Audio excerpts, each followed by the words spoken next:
this season. Today, Livan Hernandez and Anibal Sanchez rematch from last week on Masson.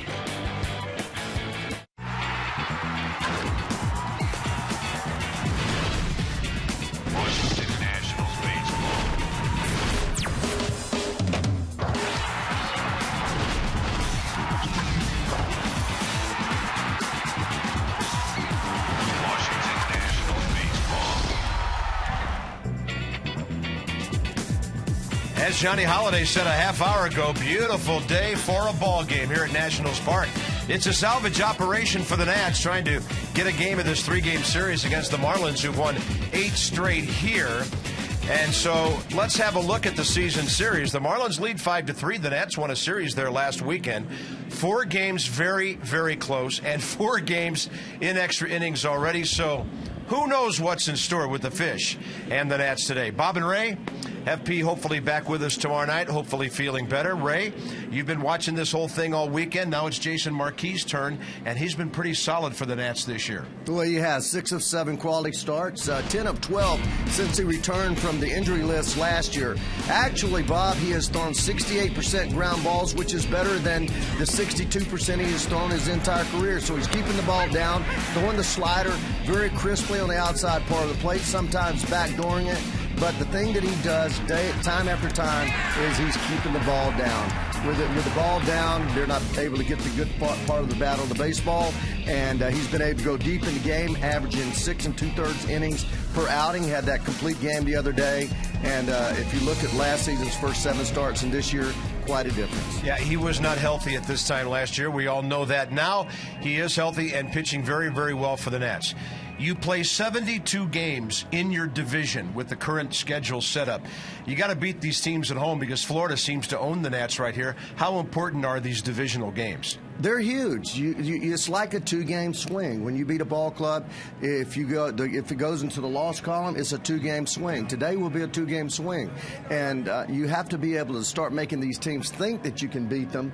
You know that we have a tough time. I've always had a tough time beating the opposition like Philadelphia and Florida down there. We've fared pretty well against the Braves, but in this ballpark, there has to be an attitude established that we're not going to let anybody beat us in this ballpark. We're going to take every series and come out with that kind of demeanor. Last night, so many opportunities, not that many, but enough opportunities to drive runs in just with contact, and it just didn't happen. And also yesterday, a major league debut.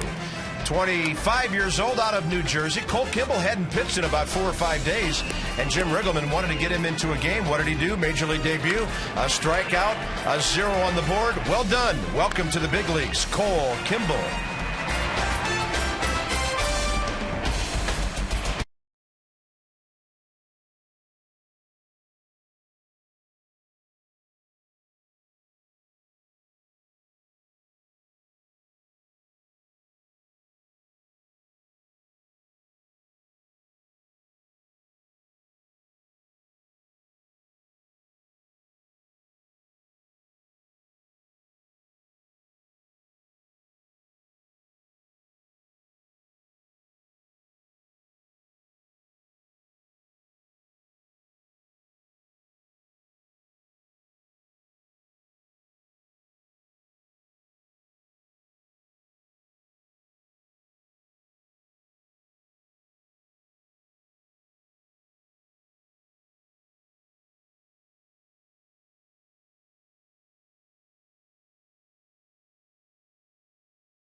Friday went extra innings, the deciding run scoring on the slimmest of margins. Yesterday, 2 starters toe-to-toe. One mistake proving to be the difference. What's in store today in the series finale from Nationals Park? Nationals baseball on masse and brought to you by AT&T, the nation's fastest mobile broadband network, by the U.S. Postal Service, and by Hyundai. Introducing the Hyundai Assurance Trade-in Value Guarantee. See your Hyundai dealer for details. Gorgeous day. Could be a little weather later, but maybe Hondo will take care of that. He'll swat it away and keep it away from the ballpark. Right now it's gorgeous. Mostly clear skies, 71 degrees. It is muggy because we've had showers in the area for a couple of days. Visit Trane.com for an independent Trane comfort specialist dealer near you. It's hard to stop a Trane. Marlins are hitting .253, 8th in the league, but they're 4th in runs. Mike Stanton is wearing out the Nats with the long ball right now. 7 home runs, almost as many as he's hit total in his career in his home ballpark down in Florida. He's hit 8 down there. Gabby Sanchez, 10th in the league in hitting, 7th in on-base percentage, and a good hitting ball club for Jason Marquis to face today. He's 5-6, 6.36 ERA, 21 games, 14 starts, Ray, against a good Florida hitting ball club. Well, he keeps the ball down, and this ball club, except for the left-handed hitters, like the ball middle up. Hanley is a ball that is a hitter that likes the ball around thigh high. Morrison, a left-handed hitter, likes the ball up. So Jason keeps the ball down. Not too many people elevate the ball other than Stanton, and he's got a heck of a chance to get a lot of balls pounded into the ground. Nats are in the middle of one of their best defensive stretches ever. You have to go way back to 2005 to find out an errorless 9-game streak. The Nats have only made 1 in their last 15 games. Pretty much the regular guys out there. Debbie will have more on Ian Desmond, not in the lineup again today. So Alex Cora gets the call at short, and Pudge is in there. 28-year veteran and the crew chief, Dana DeMuth, has the plate. Kerwin Danley, Paul Nart, Doug Eddings umpired the bases. Nats and the Marlins, and we are set. Florida starts today only 2 games back of the Phillies. Phillies have a wonderful pitching matchup with Roy Halladay at Atlanta today against Tim Hudson. We'll keep you updated on that game. It starts when this one does, and Chris Coughlin, 1 for 10 in the series, steps in. Quick note about Dana DeMuth. He is a guy that will call the corners, Bob. I was fortunate enough to have 3 or 4 years in the league when he came up, and very much enjoyed him. Very good umpire, but he will give you strikes on the corner if you can put it there consistently. So nice it should to be know. A big positive for Marquis today. Very nice to know. The Marlins starter, by the way, Javier Vazquez, comes into this game with a 6.88 ERA. So he hasn't been hitting many corners. We'll see if he can hit a few bats today. Here's the 0-2 to Coughlin. And he will fly one to right. It'll play for Jason Worth. Boy, it's a sunfield out there today. You'll see Danny Espinosa out there helping his guys as much as he can. Jason Marquis unbeatable at home with a 1.13 ERA. There's the franchise record, but that was done when they were the Expos, not the Nats. And the bullpen since April 5th. Way under 3 runs a game, 4th best in Major League Baseball. And I think that bullpen got a little better yesterday with the arrival of young Mr. Kimball. He's a fugitive no longer, Mr. Kimball. Here's Bonifacio, first pitch and a bouncer. Espinosa waits for it, time to throw, 2 outs.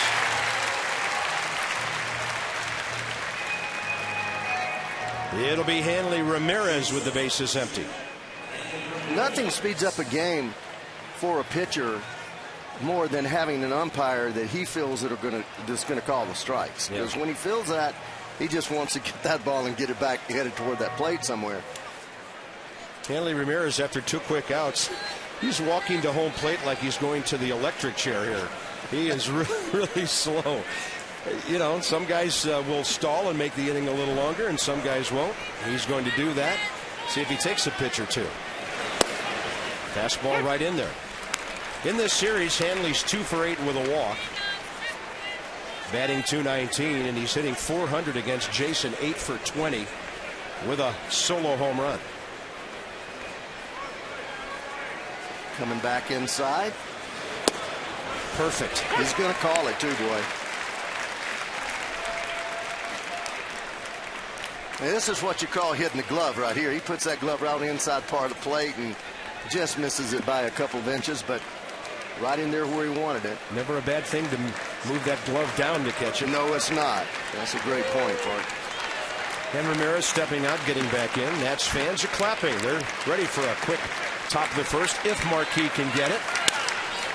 And Ramirez will drive it to right. Worth is there. It's a quick top of the first for Jason Marquis. How about some bat noise today?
And Pudge is back in there today. Why not? Against Javier Vazquez. He's 13 for 29 with a homer and 5 RBIs. Vazquez, 34 years of age. He was with the Expos in this organization from 98 through the 03 season. In his career, he's thrown 200 innings 9 times. One other year, he came up just 2 innings short. So he's been a workhorse. Had a career record of 154, 152, but not a good ERA. By the way, that lineup packaged by the UPS store, we love logistics. Ball 1 to Bernardina, who comes in hitting .321 with a .424 on base average.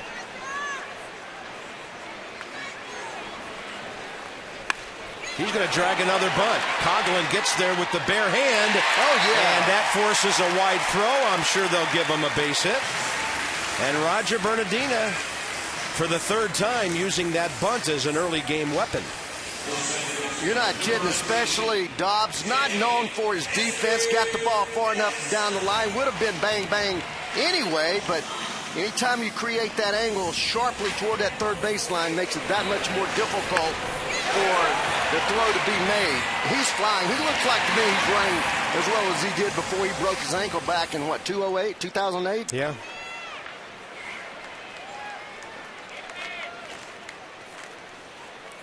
Here's Espinoza, who's 0 for 7 with a walk. Danny shows bunt. That'll be a called strike. Javier very slow to the plate. He has that long extension with his throwing arm where he just takes that thing out of his glove early and just gets it way back behind him. And unless it's a slide step or a pitch out, he's pretty easy to run on. Bernardino holding. Espinoza flies it to left center. Over for it is Morrison for the first out. Now we'll see if Bernardino is more likely to go with 1 out and a couple of RBI guys coming in. The Marlins are just ahead of the Nats. Washington 23 errors on the year. The Florida defense has made only 21 errors. Chris Coughlin in center, a former Rookie of the Year. Morrison and Stanton are good glove guys left and right. The versatile Emilio Bonifacio gives Omar Infante a day off today. Up the middle with Ramirez.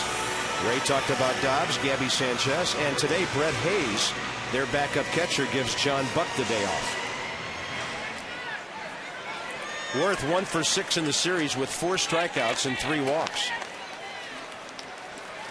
A little bit about Vasquez. He throws a sinker, a slider, a slurvish curveball, and a split-type changeup. His fastball used to be 94, 95 when he was with the Montreal organization. Went on to Atlanta and Chicago White Sox, the Yankees twice. But he is a guy that goes out there every year, has averaged 33 starts a year over the last 11 years, and incidentally, he has posted at least 10 wins in those 11 straight seasons to have a lifetime record of 154, 152. So always been right around 500, but a guy that you always wanted to go out there because he's going to eat up innings. Bernardino on the move, but Worth will foul it out of play.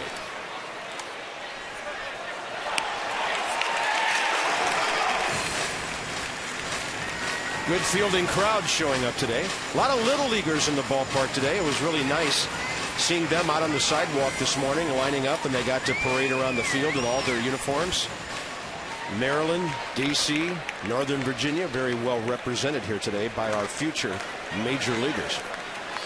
Jason Worth is 2 for 22 career against Javier Vasquez.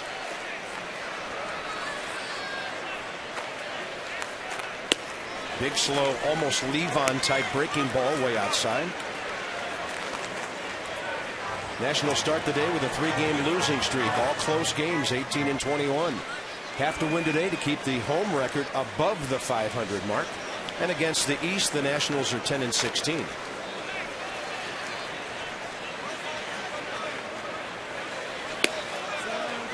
Not getting a call on the corner that time, 3-1. And Vasquez, his body language indicated he thought that was a strike.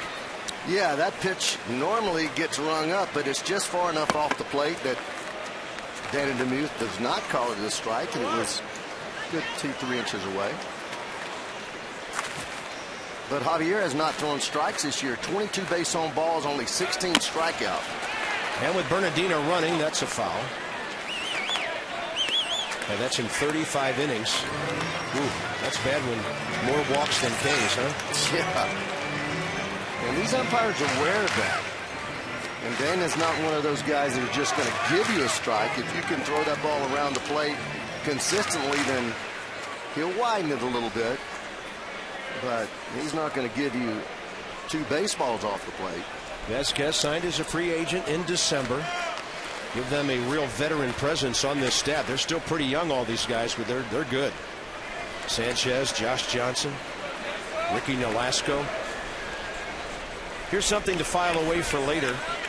Their closer, Leo Nunez, may not be available today. He had a heavy workload in their Philadelphia series, especially Wednesday. He pitched Friday night and yesterday.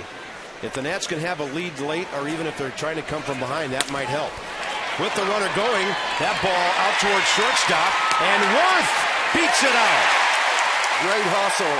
I tell you, I was looking down there, Bob. First step out of the batter's box, he was flying. I mean, there was no doubt about it. Jason Worth smelt that base hit, and he was flying. Great play by the shortstop. But you watch right here, he is going full tilt right out of the batter's box. Tremendous range, little trouble getting the ball out of glove, just enough for Jason to beat that thing. But you hit a ball that hard, you have to have some speed and some desire to get down there. And he had something working against him on that play. With the runner going, the middle infielders were on the move, and Ramirez got to that ball. So the Nats have 2 on, 1 out for the very dangerous Lance Nix. He's having another great series, 5 out of 9 with a homer, 2 RBIs. In the Atlanta series, he had 5 hits. First pitch breaking ball for a strike, high in the zone. See right there, that's probably a ball to a lot of hitters.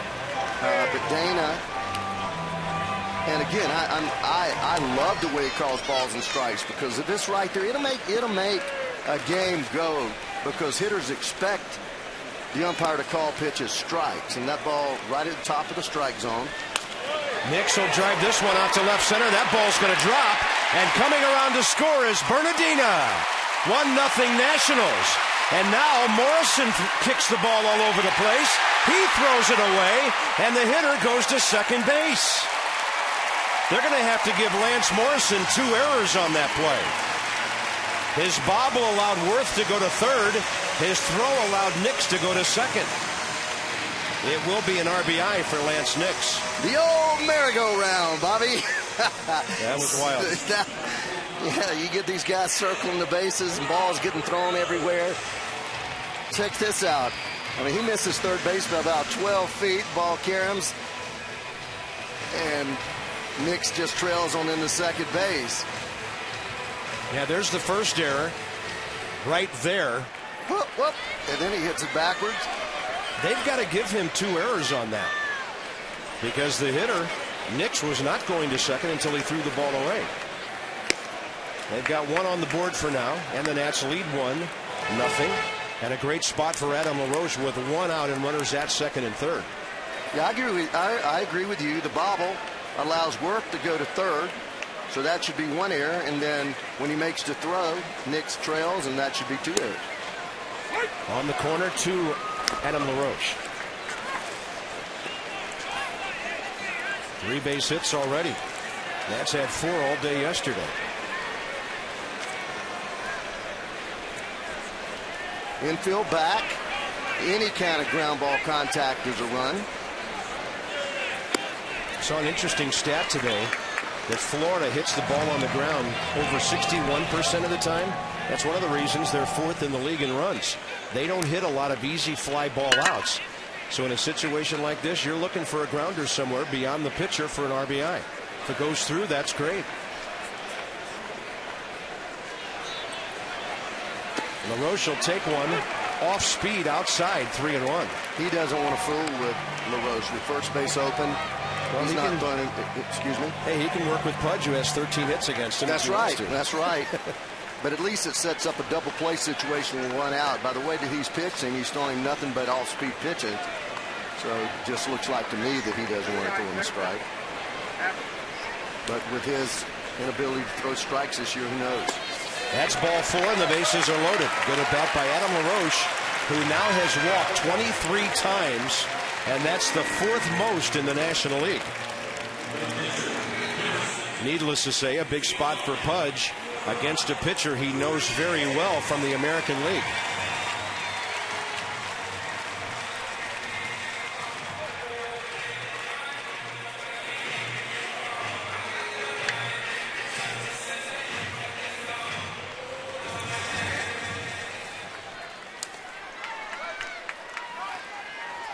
Pudge is hitting .217, couple of homers, 11 RBIs. You know what the Marlins are looking for here. They try to keep that ball down, induce a ground ball. It's up to Rodriguez to lift it somewhere. And Pudge, an experienced hitter, not about to swing at the first pitch after a guy just walked a hitter to load the bases. Yeah, and Pudge hits the ball so well to right field. This is just begging for him to look for the ball up and out away from him to make sure he gets the ball in the air. That's on the outside corner, and the count's even 1-1. So on base is Worth, who singled up the middle. Nix dumped the RBI single into left center, and then Adam LaRoche walked.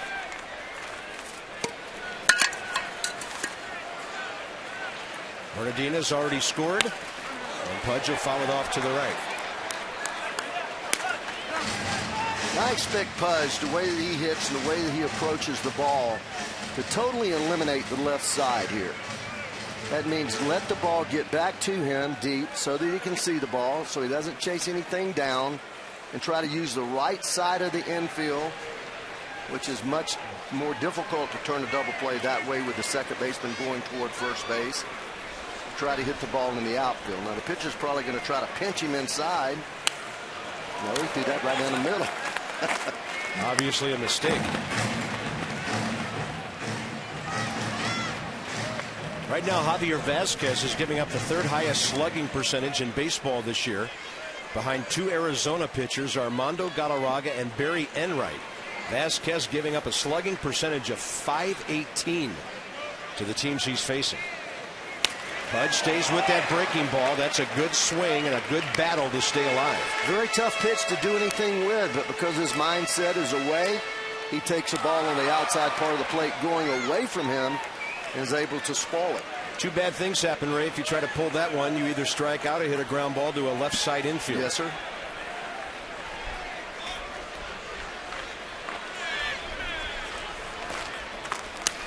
Pudge! That's a fair ball. This will score at least two. Worth and Knicks are home. LaRoche to third. Pudge Rodriguez delivers again. Nationals on top, 3-0. We're going to look at the sequence here as Vasquez tries to go up on the fastball, comes back with a swinging fastball for a strike, another fastball away, slider, no fastball right down the middle, then the slider, and comes back with a fastball up and in, inside-out approach, drives the ball. Wayne's got right at 3,000 hits in his career, tremendous at bat, and totally committed, Bob, as you and I have talked about prior to today's game, the strikeouts have to go away somehow. He committed himself to hit that ball to right field, and one of the toughest pitches to hit that way, fastball up and in, he succeeded. That is a beautiful at-bat. And I hope that a lot of the young guys in the dugout made note of what they just saw from a 39-year-old, been there, done that, future Hall of Fame guy. Brian Sanchez, a former National, warming up. Jerry Hairston, the 7th Nat to bat in the inning. Now, job one for Jerry. Just forget about the fact that it's 3-0. Get that runner home from third base without hitting into a double play. Oh, this is where you want to throw up about a 5 spot. You know, that's right. You've got those 3 runs. They're already tallied. You still take the same approach, trying to get the ball in the air. Hairston, by the way, 5 of 18 career against Vasquez.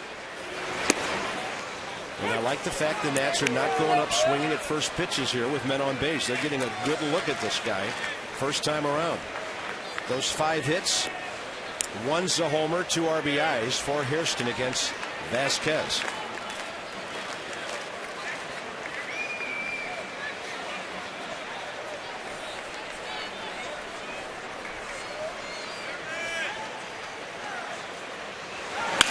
He'll bounce it left side. He'll have to hurry to stay out of the double play. And he gets there. The Nationals lead 4-0. Good hustle, good slide by Pudge once again. Doing the small things. The ball club, as we've seen day in and day out, doing the small things, just not being able to get the runners in. But this ball's hit hard. Sends Hanley a little bit to his right. Good feed, but that slide right there takes a little bit off the throw as the second baseman has to move toward the outfield. Watch this. Gets right on top of him and hits that back leg. That takes a little bit off of the throw.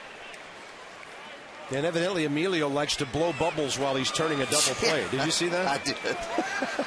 Here's Alex Cora. Nats lead 4-0. And Cora will ensure that the pitcher will bat here. Hairston stops at second base. And the Nats will send at least 9 men to the plate in the first inning. Hey, the boys came out with their hitting shoes on today. Already more hits than they had in 9 innings yesterday. And a 4-0 lead now. And this is gravy for Jason Marquis, who's a really good hitter. Zimmerman's happy. And Keel's liking it. We're liking it. It's so much more fun to talk about hits than you-know-whats. And here's Marquis, 5 hits and RBI this year. You know he's going to be pumping here. That shows you the respect. He starts him off with a curveball.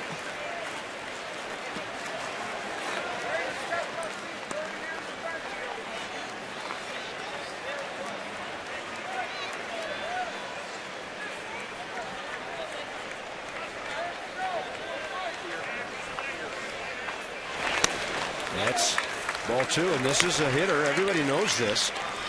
This is a hitter you have to respect. You don't go throwing 84 right down the middle of this guy. Yeah, he hit it off that scoreboard out there. 202 career average, 5 homers, 51 RBIs. Marquis goes left field. Look at this. Scoring is Hairston. Here comes Cora. Bo Porter sends him. Another ball gets away from Morrison, and Marquis is out at third. So what?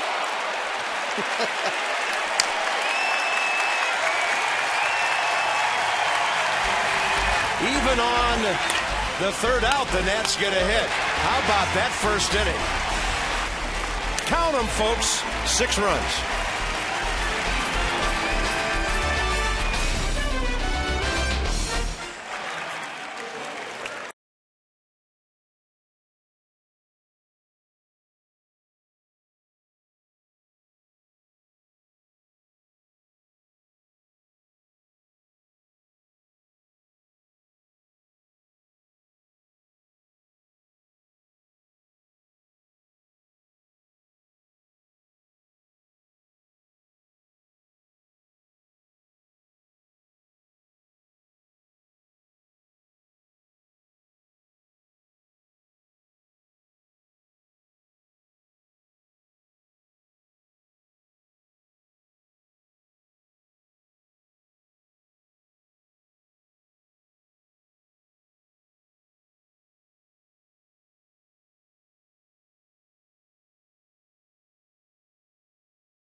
Down in that corner, and Ray, how about that swing? What a sweet stroke. Just takes that fastball and goes right with it. Morrison gets hung up as he tries to get to the ball before it hits the wall, but he can't quite make it. The ball hits the wall, gets on down there in the corner. Cora scores all the way from first base. Marquis starting to bog down a little bit there, but he picked it up. Just, man. I'm not so sure they had him either. I don't know. Let's see at this angle. Yep. You make the call. That's what I always like to say. You know what? When you're up 6-0, get him off the field, get him back on the mound. A lot of major league players will tell you, man, after you get around second base, somebody puts a piano on your back for that final 90 feet. Let's have a look at our Luna double. Call for up to 70% off all flooring, 877-241-LUNA. Shop smart, shop Luna. Lowest home ERA. Dan Herron of the D-backs. The Red Sox, Josh Beckett. The other Josh Johnson. And then Marquis, right ahead of Mr. Chassin of Colorado. Marquis, by the way, adds 2 onto his career total of 51 RBIs. Ballpark still buzzing about that first inning. But as we know against the Florida Marlins, this game is far from over. Long, long, long way to go. And here's Gabby Sanchez. But what a good start.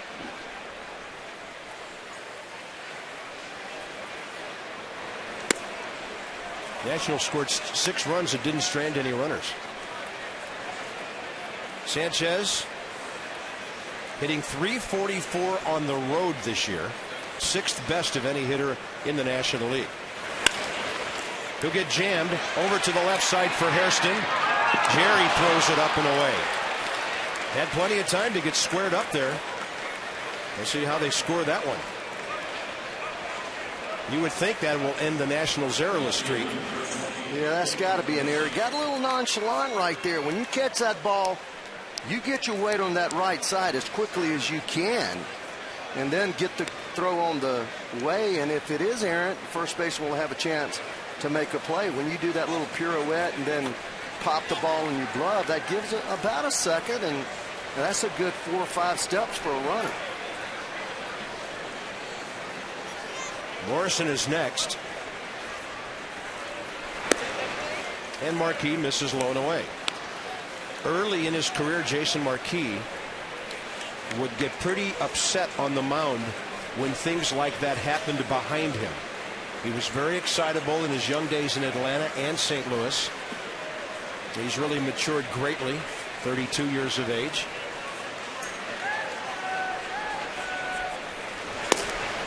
But he misses outside 2-0. Morrison 3 for 8 with a homer in the series.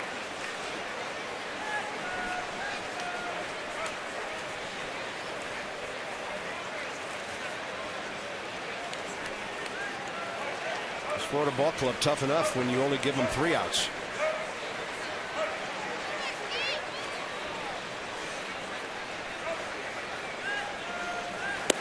Yeah, the tough part of that play was the stop, and he did a heck of a job ranging to his left, making a nice glove play.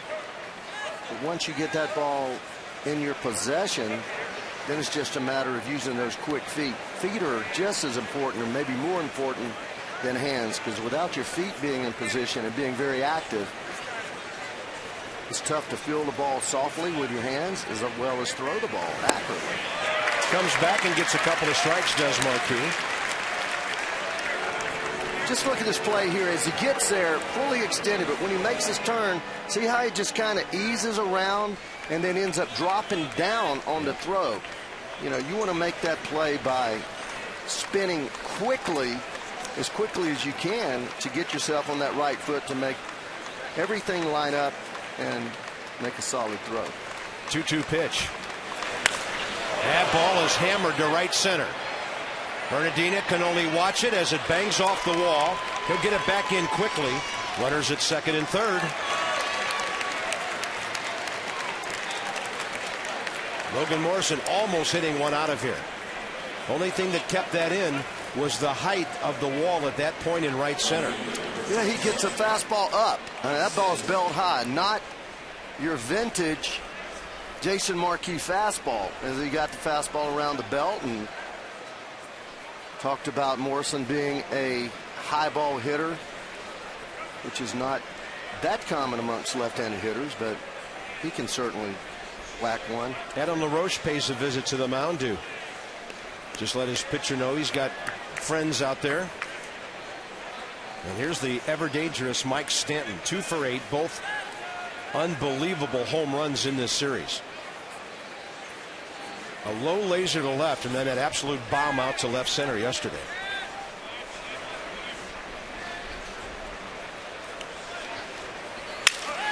He hammers that one, but Lance Nix is there as it stays in the ballpark. And that will be an unearned run scoring. The man on the error crosses home plate for 1 out. Now 6-1. He got that ball down toward the end of the bat, Ray, but he hits the ball extremely hard. He has that short stroke, man. He's one of those big guys that has the bat almost flat, short stroke, right near the end of the bat, and still drove it out there about 315, 20 feet. You see the location of that slider? I did. Belt high, right over the middle of the plate. The Nats are very lucky it's not 6-3 right now. So here's Dobbs, who has stepped in with the injury to Donnie Murphy and hit .355 against right-handed pitchers. 3 for 5 with an RBI, the game winner Friday night in this series.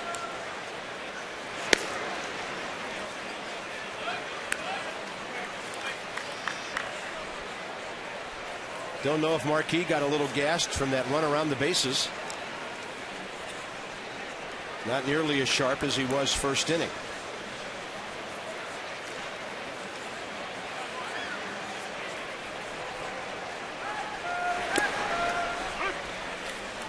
And he falls behind Dobbs 2-0. Well, you're right, Bob. We made the comment, 7 pitches in the first inning, 7 strikes. Couldn't get through a lineup much quicker than that. This inning, thus far, he's had 10 pitches, of which 5 of them have been strikes.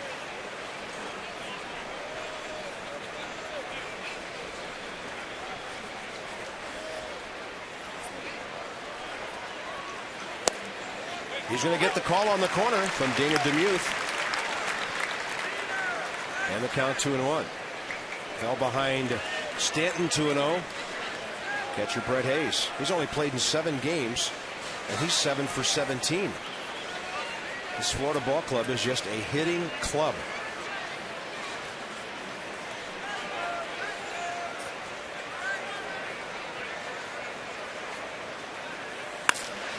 Over to the left side, and Hairston right there. I don't know if that ball fooled Jerry. He looked a little off balance when he caught that soft liner.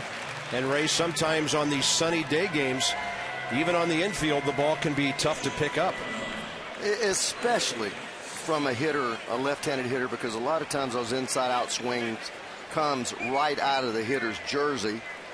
And it was always hard for me to see the ball off of a left-hander's bat when he let the ball get back. It's easy when the ball's out front because you're catching it, the vision of it out in front of the plate. And the brightness makes a difference too, Bob. It certainly does. I know in Chicago it was extremely difficult to play day games there, and you always play day games, but it seemed like everyone wore white. We'll have another day game here on Tuesday. 1:05 finale of the homestand against the Pirates. There's a strike to Brett Hayes. 7 for 17 with a homer and 5 RBIs. He's been with the Marlins for a number of years. 27-year-old catcher out of Pasadena. Played at Novato Reno.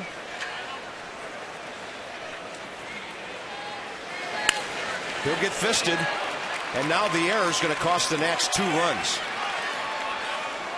Hayes drives in his 6th of the year, and that hurts. A routine throw by Hairston gives the Marlins an extra out, and they score 2 unearned runs here in the second. Good pitch. The ball is running in off the plate. Actually catches the ball way down on the barrel. As you said, probably broke the bat, Bob, but made contact, square to the ball, and able to just eke it over the infield. Javier Vazquez, 3 hits and an RBI this year. He can hack. He's a .208 career hitter. Anytime a pitcher has a batting average that doesn't begin with 0 or 1, he's done a good job.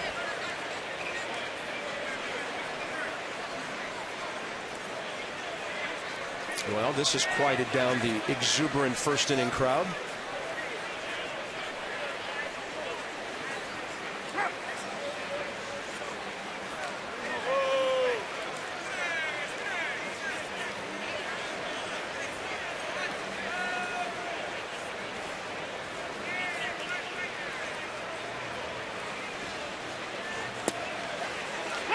And of course, the error also has caused Marquis to throw a lot of extra pitches here.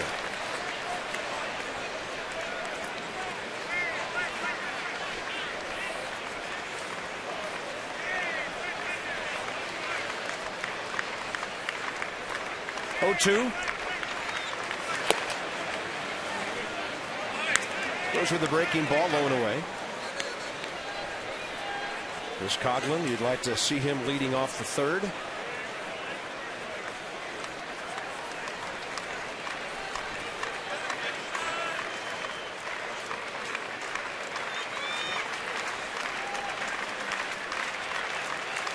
And a little bouncer back to the pitcher.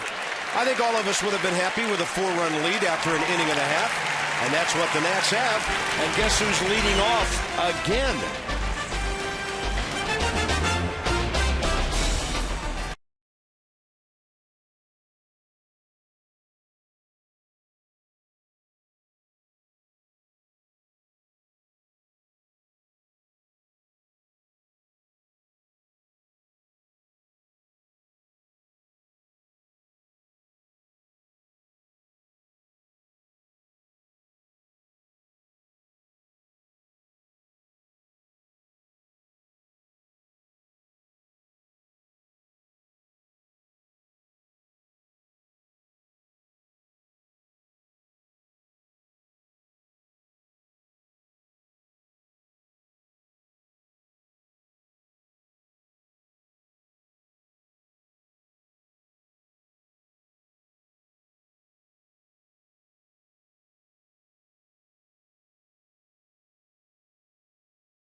Here's Debbie with our sideline report.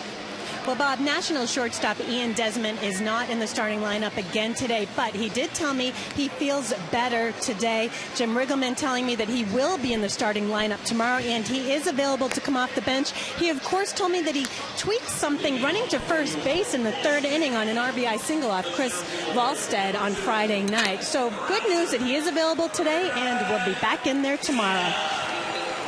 Bob? Thank you, Debbie. That was a ball that he pulled to left field. And he does slow down there a little bit as he approaches the bag. Desmond stayed in to play the rest of the game, had a base hit later in the 9th inning. We were told left quad. So good to see Ian back out there tomorrow. And right now the guys are hitting. Here's Bernardina, who bunted to start the 6-run explosion. By the way, the Nats scored 6 in an inning for the second time this year. They had 6 in the third. April 20th at St. Louis, held on to win that game 8-6. And it's only the second time in Washington history for the Nats they've had 6 in the first. They did it August 21st of their first season at New York in a 7-4 win over the Metropolitans. 1 ball, 1 strike to Roger Bernardina. Now hitting .367.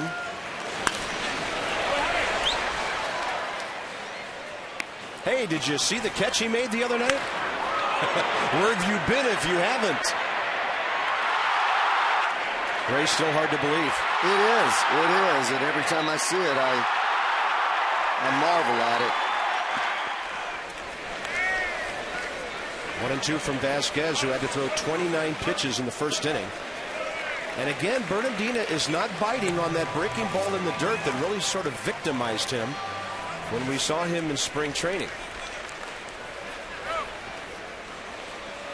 You know, plays like that are almost like diving. You know, the difficulty of the dive, the difficulty of that play was off the scale.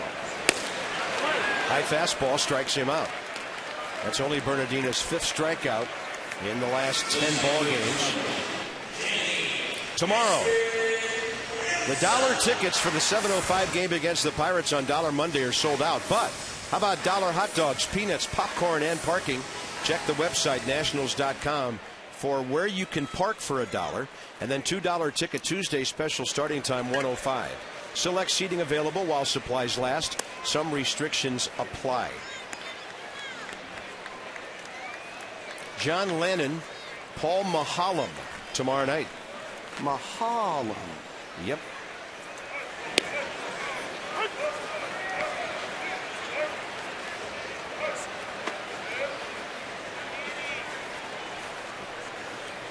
Danny Espinosa flied to left first time. Danny in this series is 0 for 8. He's been on base with a walk, but his batting average has fallen below 200 now.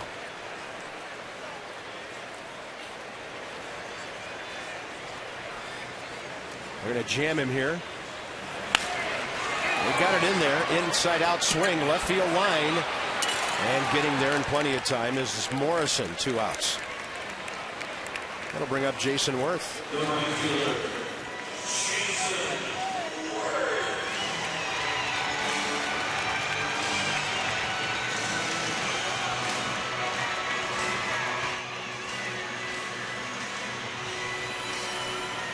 Jason got the base hit up the middle into the glove of Hanley Ramirez when he beat it out. Followed by the single that Nix dumped into left center that really opened up that bottom of the first for the Nats after the Bernardina bunt. Worth goes up the middle again. Hanley Ramirez a little in between hop. And he throws one wide that Gabby Sanchez has to reach for. Nats go in order, 6-2, top of the 3rd.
6-2, top of the third coming up.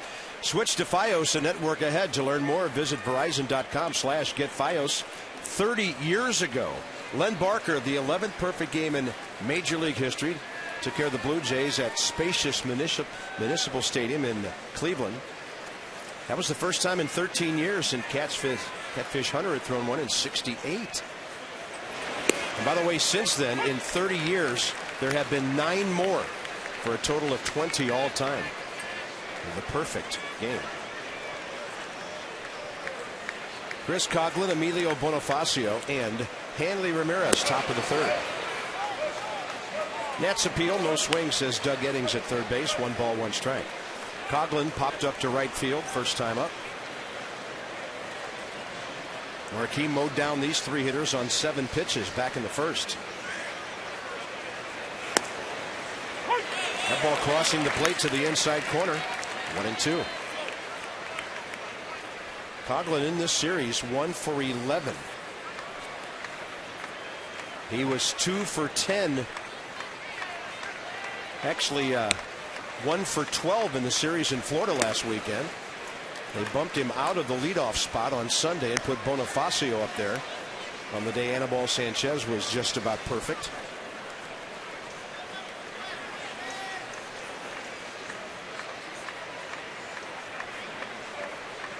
And Marquis working on a 2-2 count here.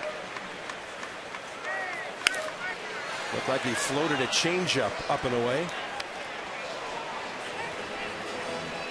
Rarest feats, toughest things to do in Major League history. Eric Bruntlett with the unassisted triple play a couple of years ago. Carlos Delgado, the last one to hit 4 perfect games, 20. Michael Aubrey of the Nats AAA ball club hit 4 last night in the minor leagues. Good for him. Fly ball out to center. That's caught by Bernadita. Michael Aubrey is 29 years of age, and he went deep 4 times last night as we check our PNC minor league report. Solutions that help you achieve your financial goals. PNC, for the achiever in you. 7 batted in, and yes, he did score 4 runs. Nice going, Michael Aubrey. Congratulations. Hey, when you're 29 and you're still in the minor leagues, that's a wonderful thing to happen to you. And by the way, Ray, those were his first 4 home runs of the year. All came in 1 game. How about that? Well, I guess he just starts seeing the ball better. He's only 5 behind Bryce Harper now. Harper continued his hitting streak last night. I think he's at 18 games now. Next up is Hanley Ramirez. And a 1-1 pitch. Jason took a little bit off. 2-1.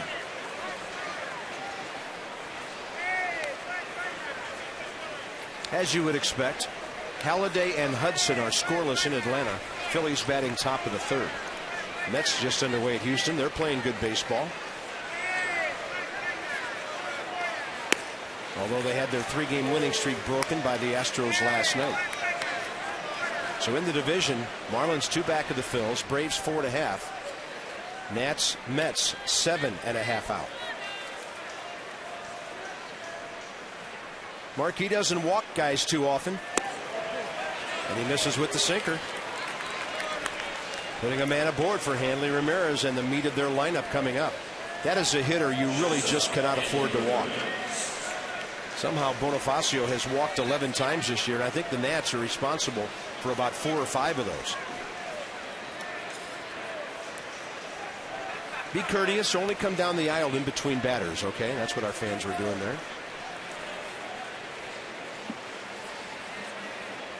Here's Hanley Ramirez, who lined out to Worth in right first time up.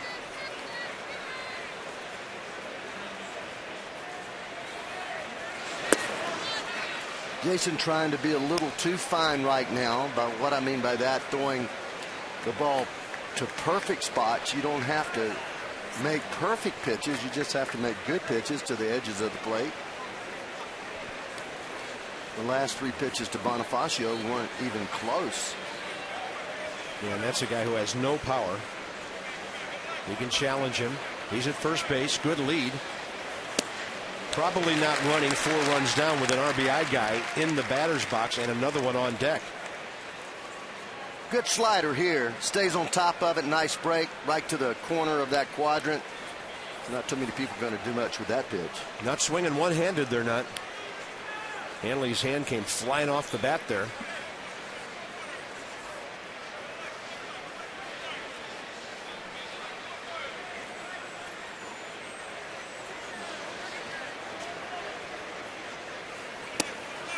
And a fastball misses inside. Boy, it's amazing.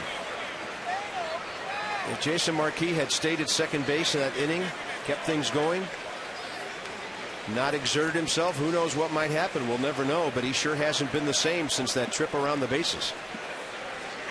Of course, he would have 2 zeros on the board were it not for the error last inning. And a 2-1 count now. Hanley Ramirez takes a big swing and can't get it. He still has great movement down on the sinker and the changeup, the slider. That was another slider going plateward.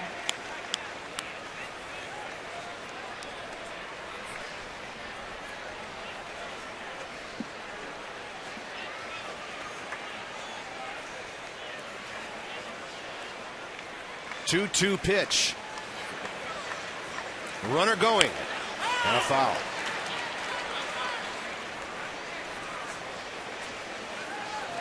Check this follow through right here with Hanley. Takes the bat off the glove off the bat. That was on that slider, huh? A couple of pitches ago. Yeah, that was. It was like he's posing right there.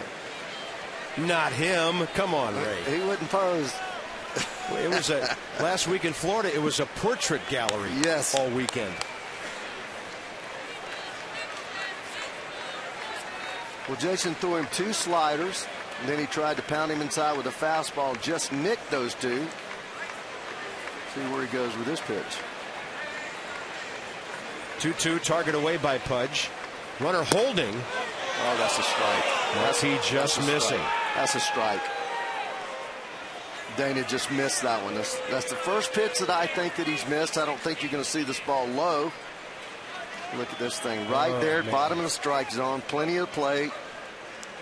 And he does not miss many of those. Kinetic North America providing world-class technology to our national and homeland security customers with the pitch track. Runner going, swing and a miss. Pudge, guns out Bonifacio.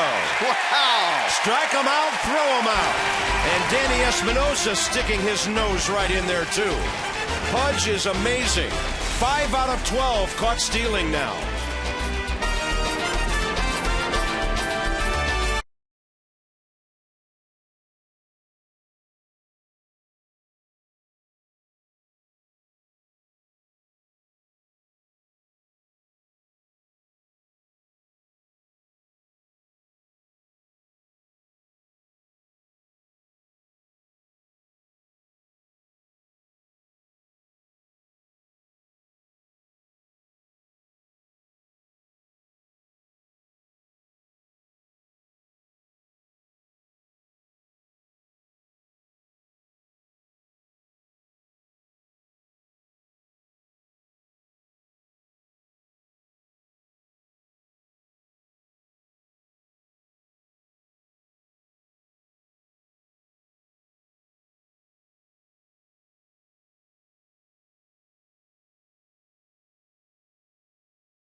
off balance, can make a good throw, and then right behind that, inside out base hit right down the right field line. 2 RBIs for Pudge, and then how about Jason Marquis, double to left field, driving in 2 more runs.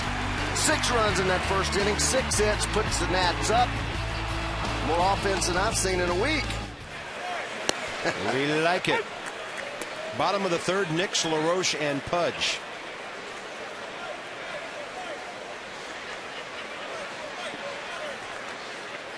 Lance now 16 RBIs. He's 6 for 10 in this series. After his RBI hit drove in that first run. And he's batting overall .321 now. 26 hits and 81 at bats over 32 ball games. 10 out of the last 13 pitches by Vasquez has been a curveball or some type of breaking ball. So he decided to go away from that fastball that they was Kayaing. Kayaing? Yeah, you know, that's a old Cherokee term. There was an assortment. Hard ground balls, 1 bloop, line drives, all falling in. 1-2 now to Lance Nix, who's 11 for his last 21.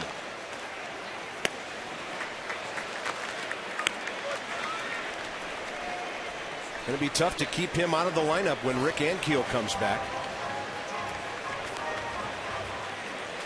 Yeah, he has been one guy that day in and day out has gotten good wood on the baseball. You got 3 left-handed hitting outfielders and only 2 spots. Right fielder's not going anywhere. But it will make the Nats a good ball club against right-handed pitching. Funny thing about Worth is he hits right-handers better than the lefties. And a 2-2 to Lance. He'll fight one off. Hustling over there and not able to get to it is Greg Dobbs.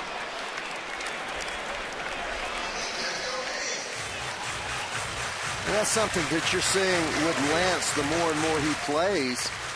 He was striking out quite a bit early and making it happen quick, like 1, 2, 3, maybe 4 pitches. Now he's taking these pitchers 5, 6 pitches into account. Even if he does strike out, he's offering you a good at bat.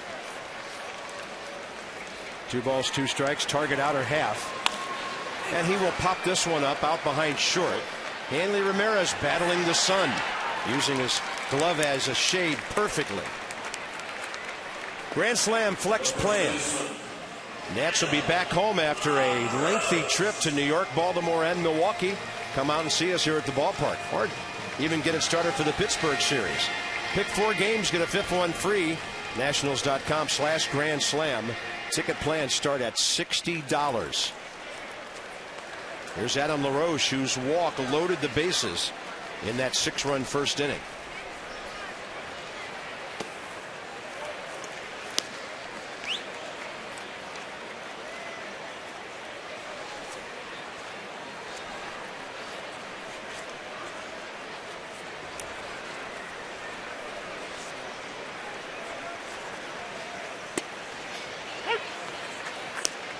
Adam LaRoche hasn't launched one in 3 weeks. His last homer, April 24th at Pittsburgh.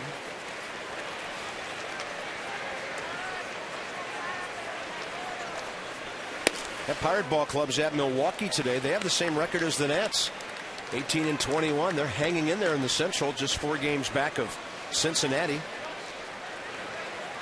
But they're down 4-0 to the Brew Crew today.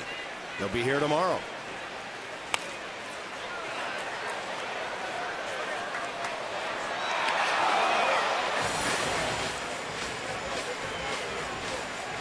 Javier Vasquez, career against the Washington Ball Club, 1-1. 3 starts, a 3.27 ERA.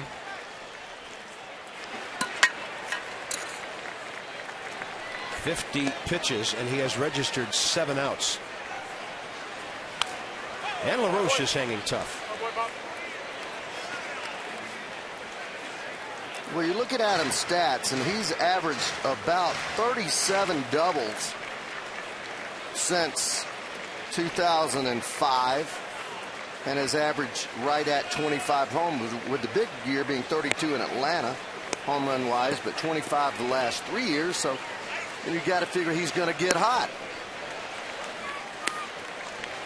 Well, you look at his numbers, usually under 200 in April, then over 200 in May, and then when June arrives, he really heats it up. So evidently Adam has to get about 180, 200 at bats before things really start clicking for him. That's a breaking ball that was in on his hands. He hit the tarp with it, and the count stays full. Hey, an at bat like this with 1 out in the 3rd inning can go a long way toward getting a pitcher out of a ball game 2 or 3 innings from now. It can, as did Nix's at bat. He saw 6 pitches. Take the pitcher to a 3-2 count. Once again, you're forcing him to throw a lot of pitches. Off speed, that ball spinning wickedly over to Dobbs. 2 outs. And then there's Pudge. 2,831 career hits. Every time he's in the lineup, he seems to do something. Do you strike him out, throw him out, double play? Look at that release. Look at that throw right on the corner of the base. I mean, Bonifacio, Ray, is really fast. And Pudge had him by about 3 steps at second base. So throwing guys out, he's 5 for 12. Wilson Ramos doing a good job in that department. He's 6 for 12. They throw out one more guy. These guys are going to be at 50%. And that's a ridiculous number. And then, of course, there's his bat work with that 2-run single. He's really been good this year when he's hit the ball to right and right center. That's what's made him such a tough out, hitting over 300 for 15 years. Because he's just not afraid to go the opposite way. And then when he starts to feeling really good in that timing, he'll pull the ball. Front door. They thought they might have had a strike there. And to right, that shows where he makes his money right there. Wow, 12 out of 14 hits not pulled.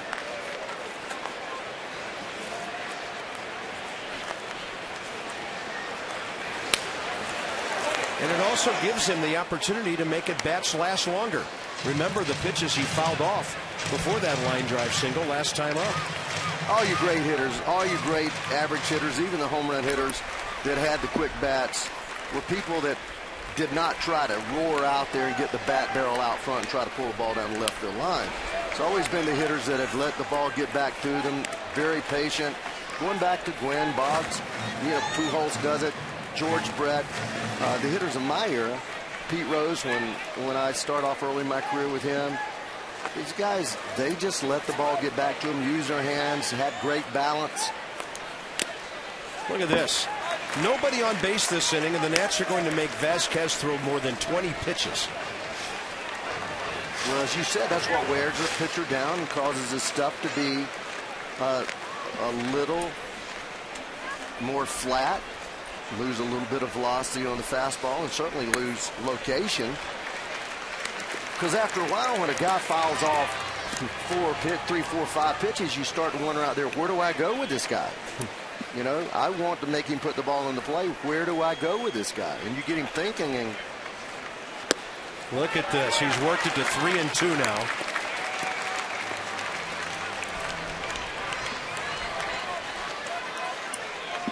With 2 outs and the bases empty, bottom of the 3rd.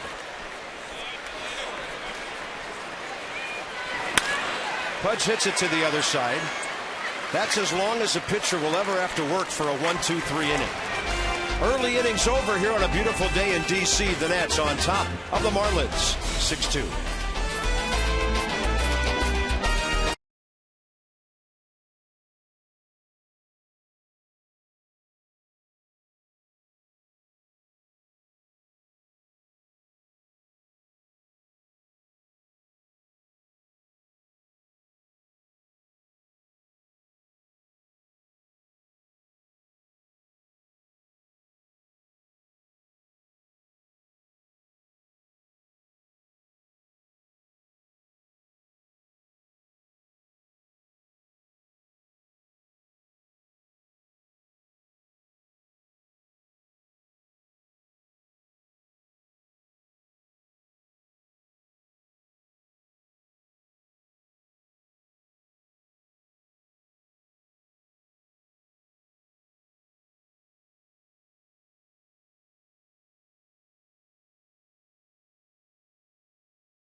International Troop Recognition at DynCorp. We serve today for a safe tomorrow.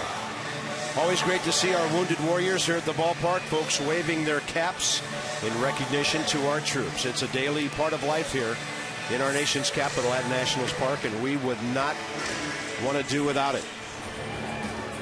And it's also a family fun pack day here again at the park today, Saturdays and Sundays during the regular season. All right, buddy, your team's got 6 runs.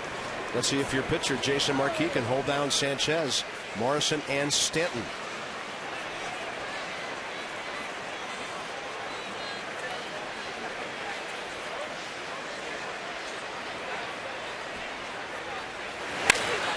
Gabby Sanchez goes up swinging, hits the ball a long way, but Worth can only play it off the board. It caroms away from him, and Gabby Sanchez has a leadoff double. These guys are not going away because you got 6 in the first. He gets him a fastball, middle of the plate, working in. Gabby Sanchez using that great inside-out stroke where he takes those hands, brings them into his body, lags the bat barrel a little bit, does not try to pull the ball, roll over it, hits the ball off the wall out there. He has a really nice stroke to right center field, and that's why he's amongst the league leaders in doubles and RBIs, hits, batting average.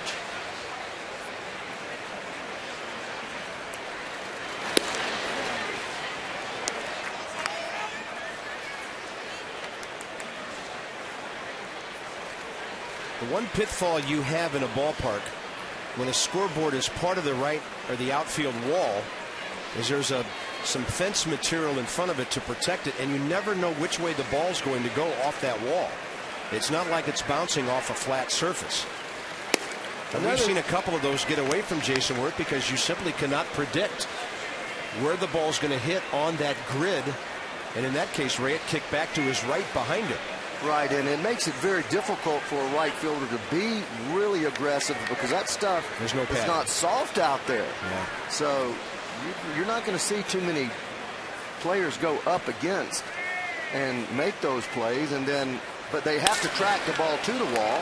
That ball hit in front of the base runner, so Sanchez has to retreat as Alex Cora throws out Lance Morrison, who hit that, Logan Morrison, who hit that ball extremely hard. Mike Stanton almost hit a homer here last time. He's hit 1 in each of the first 2 games of this series. Well, he just has that kind of power that, you know, just is given to you by the good Lord, because he is so strong in a short stroke. He doesn't have to do a whole lot to get his bat going. A lot of guys that are big and strong, they have those big loopy swings, the hands drop, the front legs pick up way off the ground, and they have to get it back down, but not this kid. Last night he hit a home run on a ball that he did not even stride. He just stayed right there, put his foot back down in the same cleat mark, and he just so strong. Sounded like it hit him. Marquis with a fastball boring in on the right-handed batter. And the Marlins will have 2 on, 1 out. I think that's where you have to pitch him. You have to pitch him inside.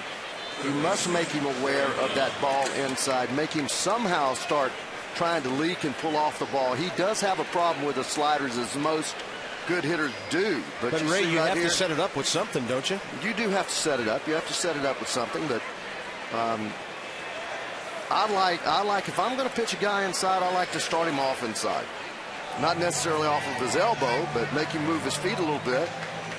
And then sometimes repeat that pitch right back in there for a strike. And a guy that is this strong, he'll have a tendency to pull that ball foul if he does hit it at all. He likes the ball out away from him. There's no question about it.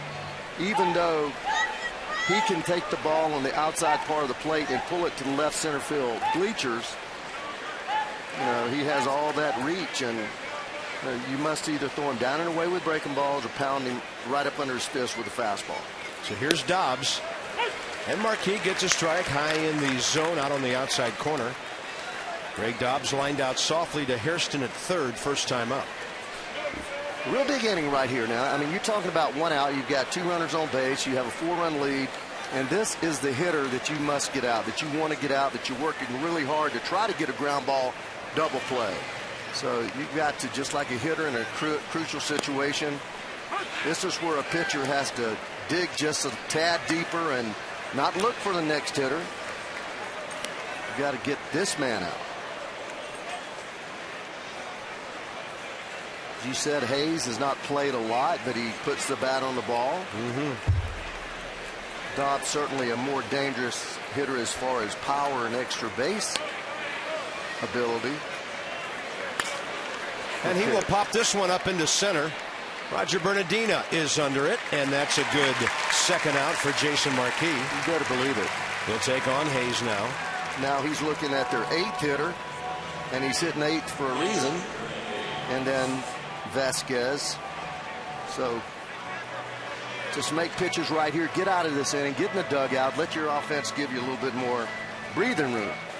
Who's the former Expos pitcher who has the most wins all time among Latin players? Do you know? Well, check it out. Think about it.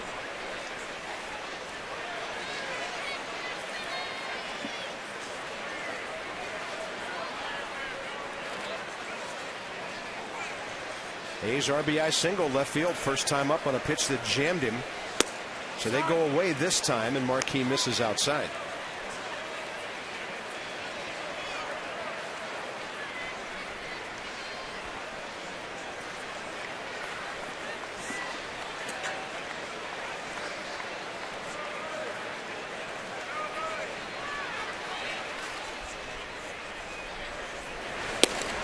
That's a good one. Nationals playing Hayes around a little bit, pinching the left field gap. Bernardino on the pull side of second base. Have Worth at home, so they're giving him that big right field gap out there, thinking that he is more of a pull type hitter than he is an opposite field hitter. And he'll go up the middle with a pop fly. Who's out there? It's Cora with a basket catch. Alex Cora. Espinosa was there if needed. This infield has some serious outfield range.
And Abe going at it. We told you there's some bad bounces off that scoreboard out there. And here comes Tall Tom. Thomas Jefferson. Guys are in full traditional colonial outfits today. It's a great family fun pack day at the ballpark.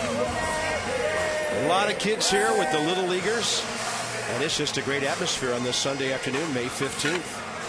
Halfway through the month of May.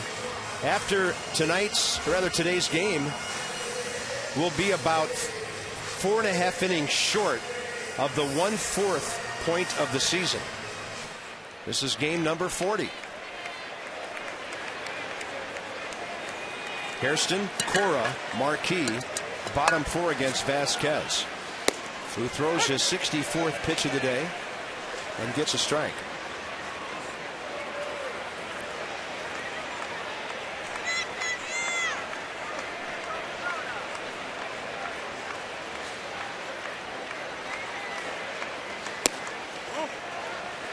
Jerry hit the fielder's choice first time up. That was important. If he doesn't beat that ball out, the Nationals only score 3 runs in the first. He got the RBI grounder, and then after Cora's single, Marquis knocked in 2. Hustle played a big part of that first inning. Worth hustling for the base hit, Pudge taking the double play out at second base, and Hairston beating the double play ball. So, 3 plays, bang, bang, bang, and the Nationals came up on the good end of all 3 of them, and it all because of effort.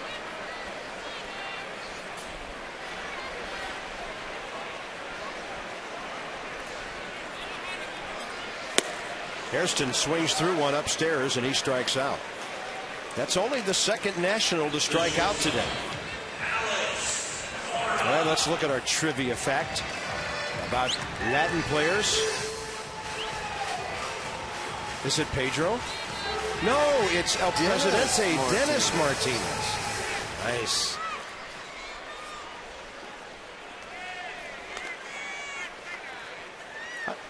I think he threw a perfect game at Dodger Stadium during his career, right? One of those 20 all-time. He did. What a competitor. He was mad at the world when he was on the mound. Nothing wrong with that. No, one game when I was coaching third base with the Reds in '95, Davey Johnson managing, he took Reggie Sanders' head off 3 different at-bats. I mean, he threw 3 cheese balls right up underneath his neck. Jeez. Well, there were a lot of guys like that. Don Drysdale was no nice guy on days he was pitching. Hey, he yelled at me one time. He thought I was trying to steal signs. You're in there fighting for your life. Yeah, I don't know if I was looking back there or not. I might have been. Yeah. But he said, "Hey, Knight." He said, "You look at that back there. I'm gonna hit one in the ribs." He didn't speak real good English, but till later on. But wow. Well, Bob Gibson was known for that. Bob Veal of the Pirates, he had a mean streak in him. Big guys who love to intimidate hitters. I didn't really know that about Dennis Martinez. Always seemed like kind of a mild-mannered guy, but not on game days, huh? Not when you got a bat in your hand. I remember hearing a story about Gibson once that Tim McCarver went out to see him on the mound. He looked and said, "What do you want?" He said, "Well, the manager told me to come out here." He said, "Go back behind home plate. Just leave me alone." Those guys were tough. Now, I'm telling you, I came along right about that time when those men were from Gaylord Perry to Bob Gibson, Drysdale, a little before me, Drysdale, but Henry Bibby, Jerry Johnson, those guys look at you. Tom Niedenfuhr once hit me with a pitch before I ever got to the plate. Not really, but I knew he was. George Foster hits a grand slam home run. I'm in the on-deck circle, starting to walk to the plate, and he eyeballed me, staring me down from the time I got from the on-deck circle to the plate. And do you think he hit me? Yeah. Yes. First pitch, right on my elbow. And I told Mike Scioscia, I said, "Hey, I'm telling you, if he throws at me, I'm going after him. Not because of the home run, but because of him staring me down." And he hit me, and fortunately Scioscia was slower than I was, and I was able to get out there. Well, did he know he was messing with a former Golden Gloves boxer? I don't think he cared, but he ended up with a couple black eyes. 2-1 to Marquis. Just fact. You know, Ray, you really look great in that outfit today. Do I? Yeah, you're doing a great job. Am I? Yeah, I'm just trying to stay on your good side. I don't want a black eye. Hey, boy, don't be playing with me either. 3-2 as Marquis fouls one away. Yeah, I learned a long time ago, don't try to put one by a Southern boy. No wild-eyed Southern boy. Base is empty, 2 outs. And Marquis will stay alive. Even the opposing pitcher is making Javier Vasquez throw extra pitches here. I mean, he's up to 79 pitches here in just the 4th inning. Nice. 20 pitches an inning. He's not going to last long. He's gone 29, 10, 24 last inning in a 1-2-3. And a whole bunch more here. And Jason Marquis is 2 for 2. Are you kidding me? We may have to DH him when the Orioles come to town. We play the Orioles here or there? Both. Both. Oh, yeah, I knew that. Watch him get the bat here, and he gets there easily, too. Right on top of the ball. Doesn't leave anything left either, does he? What do you think he's hitting this year? I would have to say 300 something. He's hitting 350. He's 7 for 20. And there's the Exmo, brought to you by the 2011 Jeep Compass. I want to know who the guy was that made him a pitcher. We'll have to ask him. Top of the order now. That gets Bernardina to the plate. And Marquis is a good base runner, too. We saw him try to go to third on that ball way back when. But he's gone first to third this year on a base hit right in front of him to center field. He's a competitor. You know, and that's why he went to third. Jason loves to compete. Well, there's no doubt about it. And that's what you have to have in this game to be successful and have longevity. You know, it is a grind. The game is a grind. Day in and day out from spring training on. It's tough to be able to feel good every day when you take that mound. So the edge is just the competitiveness in you. By the way, this is his 19th career multi-hit game. And in 2 of those games, he had 3 hits. Roger ahead of the count here. If he can jerk one down in that corner, Jason has a good chance to score because the right fielder is playing toward right center field. They stay away from him, and suddenly it's 3-1. They play way off the line against Bernardina here. Trying to protect that deep gap in left center.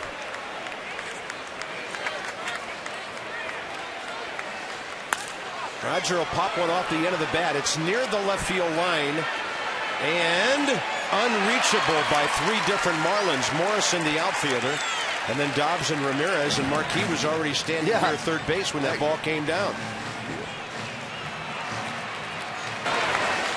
Watch Jason Marquis. He's going. This ball is a good 10 feet foul.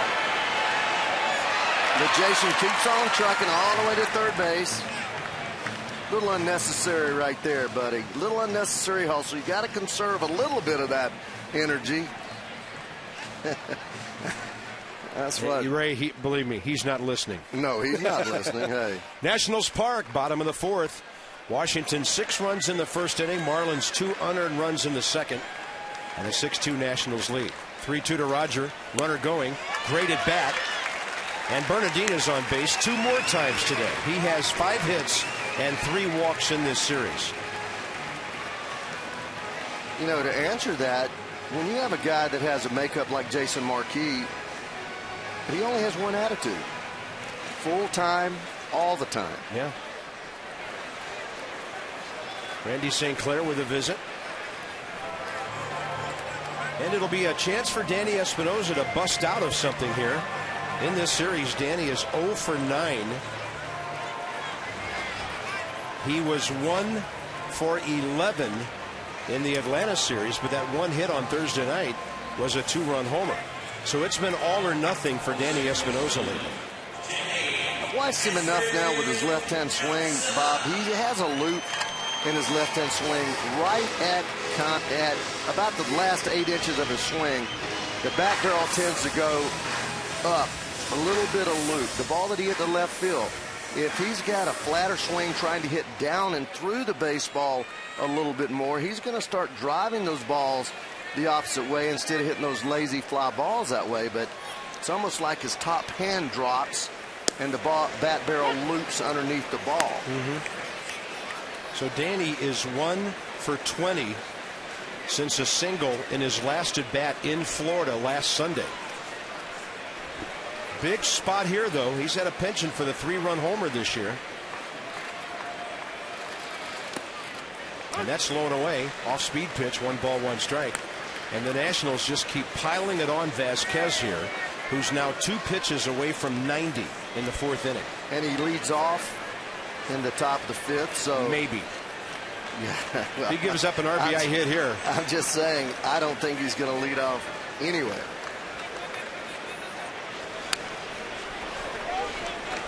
Not with 90 pitches and down 4 runs.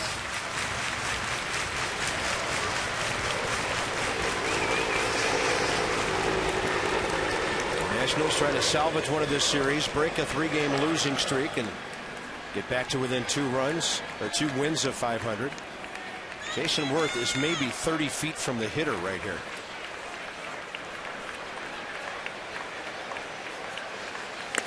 Danny Espinosa strikes out. He is 0 for 10 in this series. Nats strand their first 2 runners of the day and lead by 4 after 4. How about that for a treat?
Jason Marquis able to put 3 zeros on the board so far. The only runs against him unearned.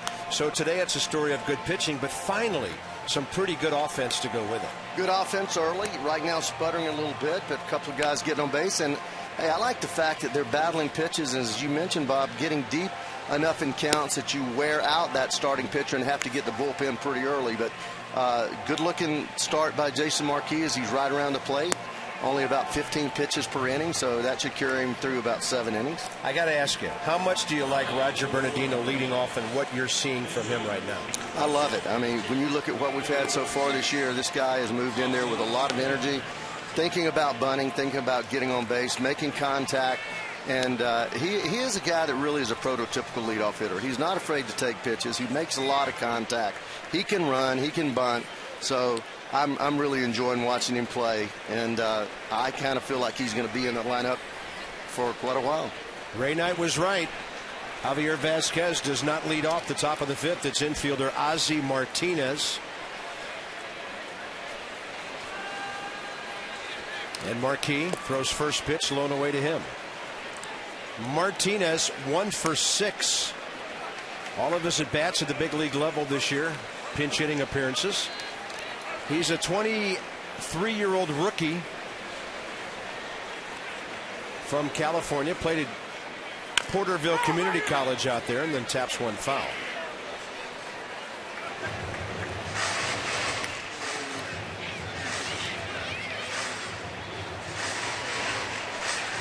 So Javier Vazquez, 4 innings, 7 hits, 6 earned runs, 2 walks, 4 strikeouts.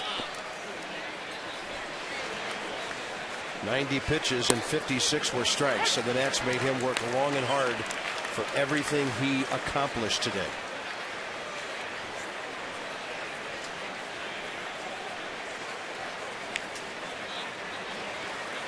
Marquis with a great slider to strike out Martinez.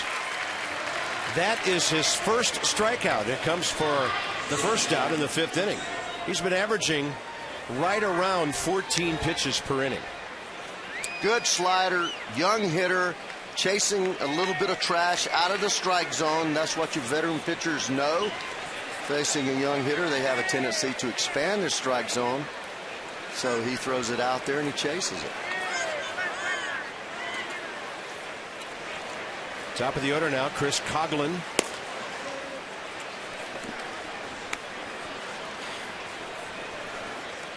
It's been a contrast in leadoff hitters in this series. Roger Bernardino all over the bases. Coughlin's 1 for 12. By the way, that was the second strikeout for Marquis. He got Ramirez on the front end of that strike him out, throw him out back in the third.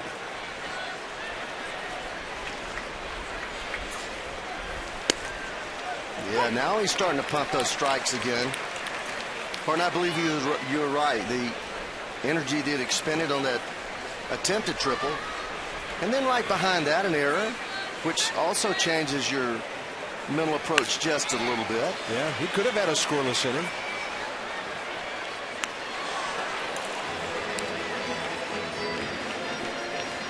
Jason Marquis, by far the best winning percentage on the starting staff right now. He's 4-1. And he's trying to move right along from winning number 100 in Atlanta to getting number 101 here. A lot of work left to be done. But the trend is good here in the middle of the ball game. That one's driven to left, but right there is Lance Nix. 2 outs. Well, today, like yesterday, enjoying a Harris Teeter Family Fun Pack Day at the ballpark. Expect great things with a great price. Starting at $14, this all-inclusive offer gives you a ticket for the game, a hot dog, chips, and a Coke. Go to nationals.com/family. Some restrictions apply, but it's a wonderful way to bring the whole family to a ball game on the weekend. And this year it is Saturday and Sunday. Bonifacio squares there. I believe he has to take that ball to the first base side because Harrison right on top of him. Marquis, outstanding fielding pitcher. LaRoche back deep, so I think he'd had to carry that ball with him down the line. Although he's creating angle toward third base, thinks that he can deaden that ball in front of Harrison, and I'd like to see him try it again because Harrison's right there on top of him. Bonifacio, by the way, batting about .350 a week and a half ago.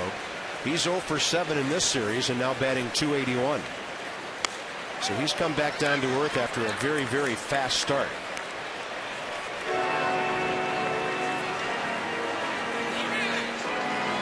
Bases empty, 2 outs in the top of the 5th. An opportunity here to keep Hanley Ramirez from batting in this inning with anybody on base.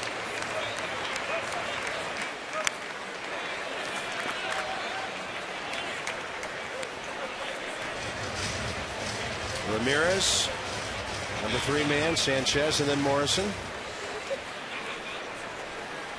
Jason eventually needed surgery last year. Miserable year. He went 2-9 with a .660 ERA. He's healthy this year. It's almost like the Nationals signed a new free agent pitcher this year that they didn't have in 2010. How about the fact that he went through those 7 starts injured, never said anything to anybody, just trying to guts it out through all that. And that shows you the kind of competitor he is. Signed for all that money and wanted to go out there and perform. He pops up Bonifacio, and Jason Marquis is going to get this thing to halftime. It's the middle of the 5th inning. The Nats have out-hit the Marlins 7-3. Good pitching and lead 6-2.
Brought to you by Verizon 4G LTE. Rule the air on the most advanced 4G network in the world.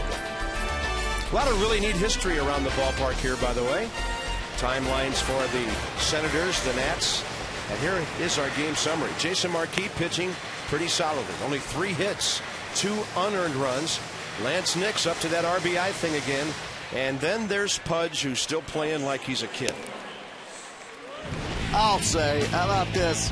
Inside out, fastball up and in, rips it down the right field line, double, scores 2 runs, big base hit, and then strike him out, throw him out, put the ball right on the money, buddy. I mean, that is beautiful on a slider. Right-hand hitter falling back over the plate, gets rid of that ball lightning fast and perfect throw. Go on with it, Pudge. Brian Sanchez signed by the Marlins as a minor league free agent. November of 08, he's become a good pitcher for them. 47 games in 09, 2.56 ERA, 61 games last year, and a 2.26. Nats batted him around a little bit in Florida last week, but he's sporting just over a 1.5 ERA, and he has swept in out of the bullpen for 3 wins. The only guy on the staff with more wins than him is the other reliever, Edward Mujica. They have more wins than Josh Johnson and Ricky Nolasco. Anibal Sanchez won his 3rd here yesterday. There's Jason Worth, 1 for 2. Sanchez throws a lot of off-speed stuff. His fastball tops out at about what you just saw, 87 or so.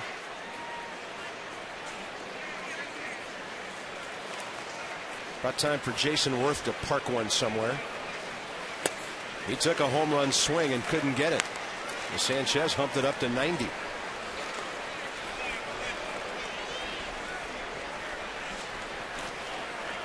Well, he seldom goes more than 2 pitches without a slider, so I'm guessing this is a slider.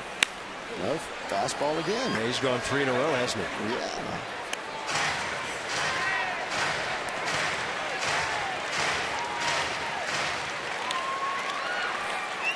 I know why. He hasn't pitched in 6 days. Feeling strong out there. He pitched against the Phillies right after the Nats left Florida last weekend. Worth rocks one right by the mound, right by the second base bag, and Jason's 2 for 3 today. That's going to the well one too many times. 87, 89, 90, 89, all fastballs. Jason measures it, almost tears his kneecap off. Let's have a look at our Dodge Exmo here. No stride, just using those hands right square to the baseball. Look at the bat barrel right in front of home plate. When you make contact there, it's going to go right back up the middle. He does. Firmly. Nice swing. Exmo brought to you by Ram Trucks, designed, tested, and proven to be the best trucks Dodge has ever built. Ram. Lance Nix is 1 for 2 with an RBI single. Hey, you got to bloop one in every once in a while. How many balls has he hit right in a line to people that have been caught? He has really been impressive for the last 2-3 weeks. He tried to reach out and pull that off-speed pitch. 2 change-ups in a row, 77, 75. I guess he decided, well, I'm going to throw a little something different because I don't want to lose my shin.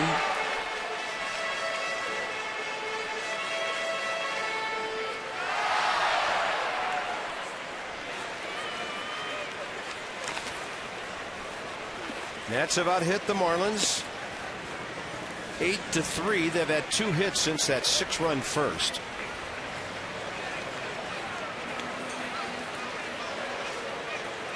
And with them coming into the meat of their order again in the 6th inning, a run or 2 here mid-game would be most welcome.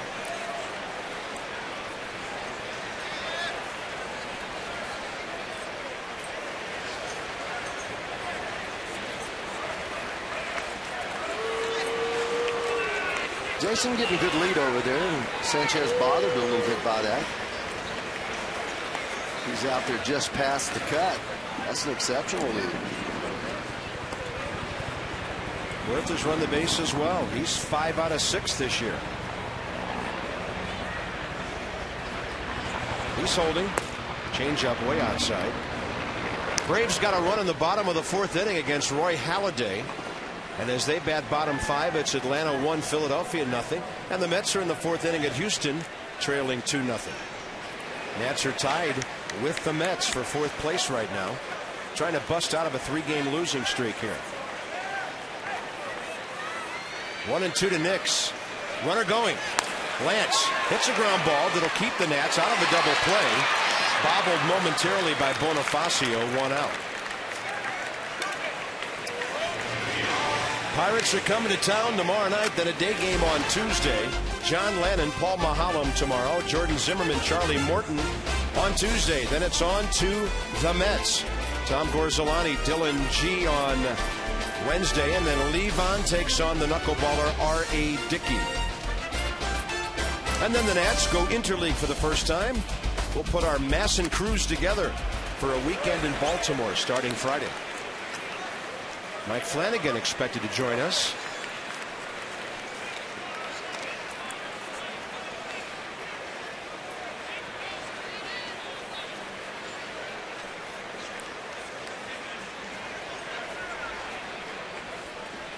There's LaRoche.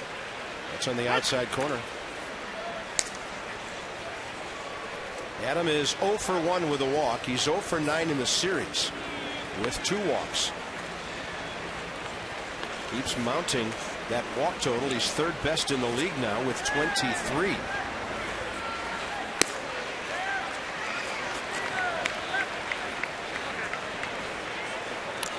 If Worth can pick a pitch, very difficult for Dobbs to get to 3rd base, because he is a good 30 feet off the line and playing deep. It's hard to hit a moving target when you have them coming together over there. Just probably content to let the number 4-hole hitter give a shot, get a shot at getting a base hit, but Dobbs clearly way off over here.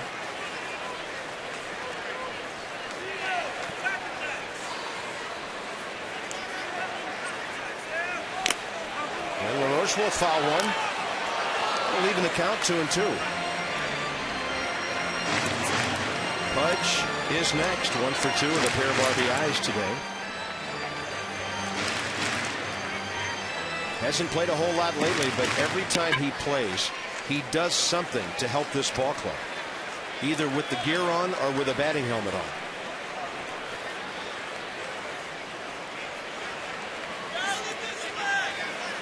LaRoche takes an off-speed pitch, hits it well to right center. Stanton over to grab it for the 2nd out.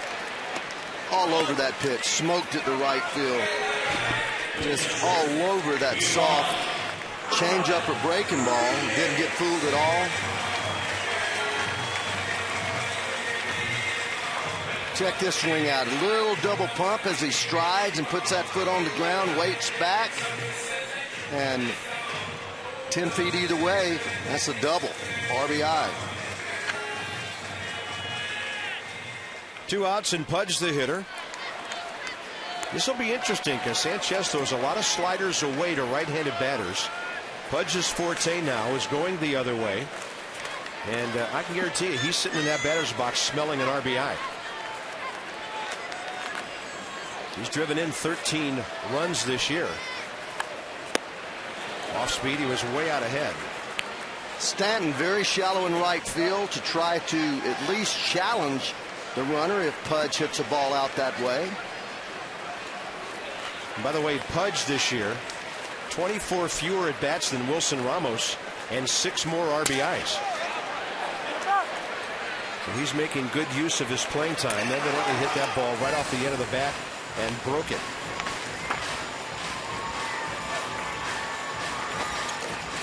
You know, this is the way managers think and organizations think. Pudge, the two-door, started off playing alternate games basically. Ramos got hot, and you just insert him in the lineup because he's hot, and you say, I hope that he continues to do that. But over time, if just in the adjustments that the pitchers make to him, he begins to struggle. You'll see Pudge back in that lineup more consistently, because you're trying to put the best men out there to give you a shot to win. That ball is shot out to left center. It is beyond the reach of Logan Morrison. Pudge Rodriguez doubling and driving in another run. The Nationals lead 7-2. He's amazing. Pitch him away, he'll go away. Give him something to drive, he'll pull it to the gap. Well, he just stays back so well. The breaking ball, when you're thinking right field or up the middle of the diamond, the breaking ball just sits there for you because there's no breakdown on the left side. Great effort, about 10, 12 inches short from Morrison, but sweet swing, and Pudge Rodriguez again comes through in the clutch. That's his third RBI for the day. His 569th career double. Best all time for a catcher. Here's Hairston. Jerry 0 for 2 with an RBI grounder.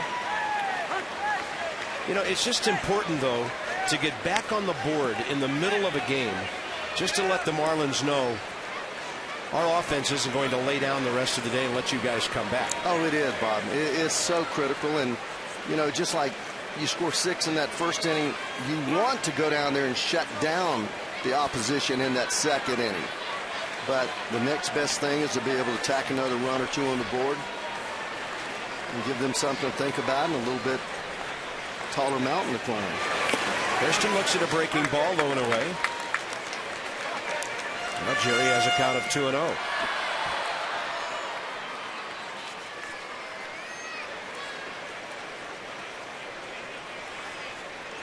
Have to swing at your pitch here. Don't chase the pitcher's pitch or something he's trying to throw to get you out front. He was ripping, and that was a good pitch to hit. That was. That's a ball you pretty much better put in play. 2-0 fastball right down the middle. Jerry was trying to hit his 61st career home run right there. Yeah, he took one of those hacks. He had the pitch to do it on. Fastball, belt high down the middle. Sanchez challenging him.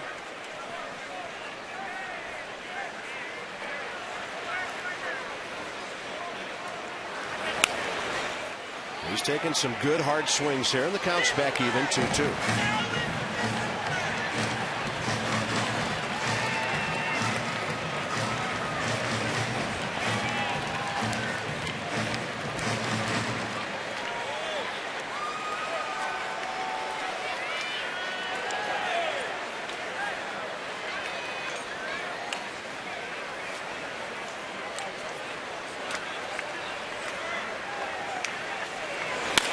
Hairston up the middle, off the pitcher.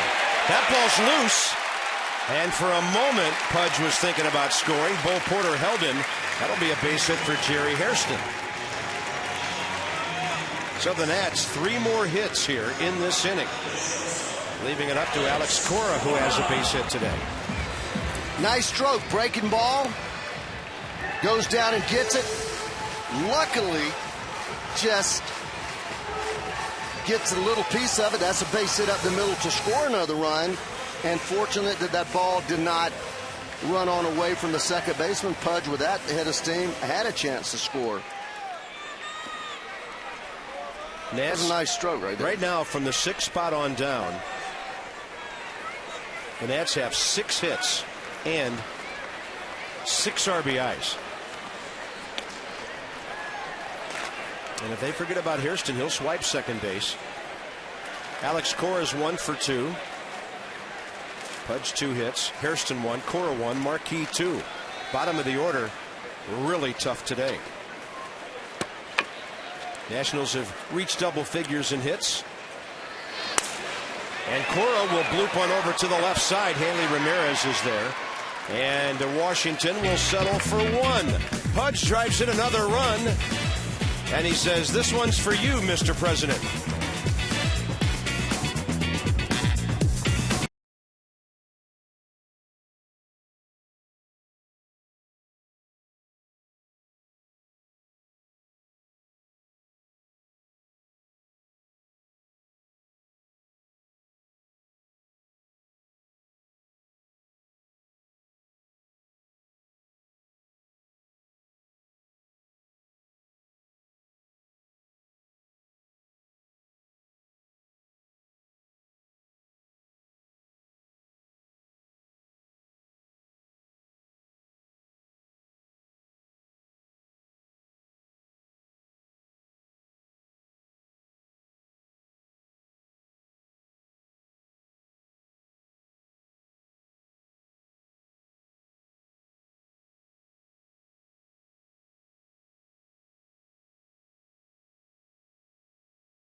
warm, beautiful Sunday mid-May afternoon. Top of the 6th inning. Florida Marlins in their box score. Not a whole lot to show for it. Gabby Sanchez has a double leading off the 4th. He did not score. Logan Morrison did score with a double in the 2nd. That set up their 2-run inning after the error. And here comes Hanley Ramirez, Gabby Sanchez, and Logan Morrison in the top of the 6th inning. What a day.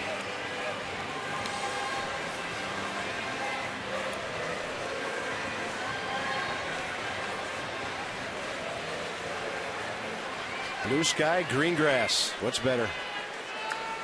And a good starting pitcher. Marquis, 6th inning of work, 70 pitches so far. Pitching to contact, he's only struck out 2. That's fine. One of them, Hanley Ramirez, back in the 3rd.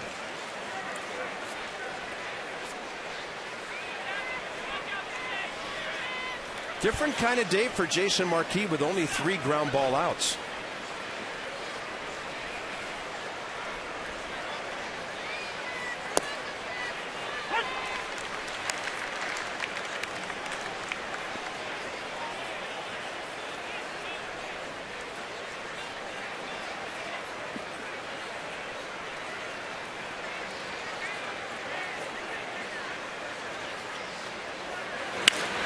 That ball popped up short center. Roger Bernardina is there. Sunglasses blazing. 1 out. A reminder, $1 hot dogs, peanuts, popcorn, and parking are still available, even though the $1 tickets are sold out tomorrow night. Pirates are here at 7:05. And then it's a $2 ticket Tuesday if you can play a little hooky and come and join us at 1:05. Select seating available. Some restrictions apply while supplies last. Nationals.com/specials. For all you need to know about Dollar Monday and $2 Ticket Tuesday. That ball hugging the ground, but foul. Off the bat of Gabby Sanchez. Good pitch. Fastball boring inside. Can't keep the ball fair.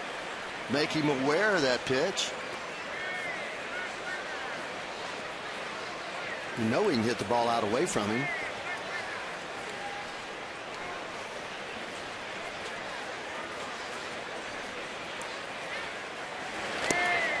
And then he bounces one, and the count's even 1-1. Big news in the Central. Looks like the Cincinnati Reds are about to sweep St. Louis 8-2 in the 8th inning. And they'll go a game and a half up on the Cardinals, who've led that division most of the season. Cincinnati's got their starting rotation back healthy, and they're a really good ball club now.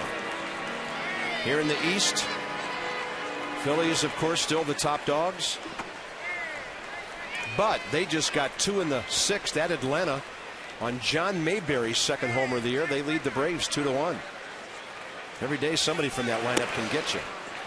And that's 2-2 now. Mets are still trailing 2-0 5th inning now at Houston. Logan Morrison has swung the bat well in this series. He's next.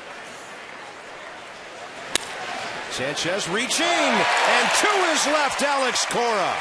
Sparkling play at shortstop.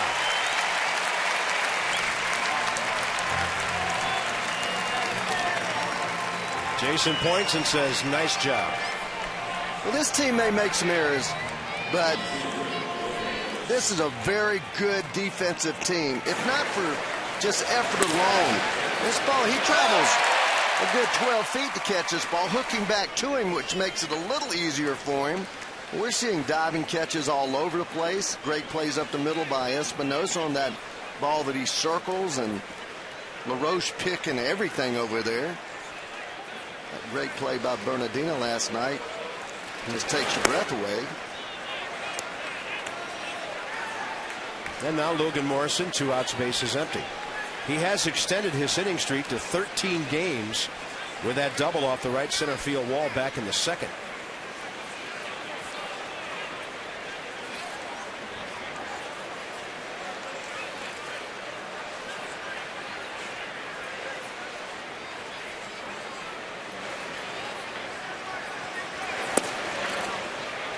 Much better command now the last inning or 2 by Marquis.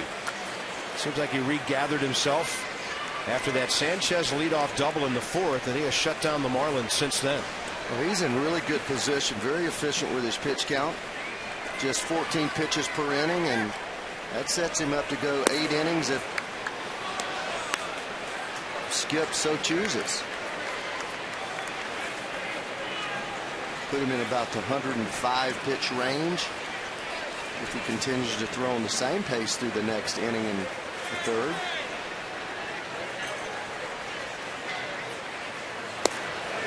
Nice and easy he's throwing right now.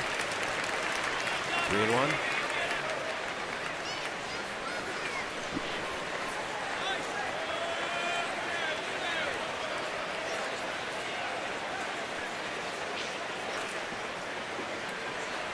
Nationals started the day tied with Pittsburgh, 3.73 staff ERA, 7th in the league. Hey, challenge him. He might hit it at somebody. And then you get to lead off in the bottom of the 6th. Jason Marquis having quite a day in a 7-2 ball game.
Pitching well, swinging the bat well, and contributing to a huge first inning. Sweet stroke down the left field line for a double. Tries to strip it in to a triple, stretch it into a triple, but drove in 2 runs there, and then jumps all over a high breaking ball as he hammers it to right field. 2 big base hits, and he's hitting, what now is he hitting, partner? 350. 350. Yeah. Just below 350.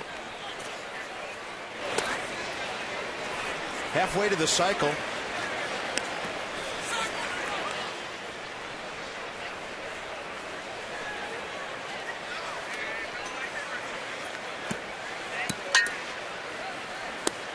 And he'll take that pitch off the plate, 2-0.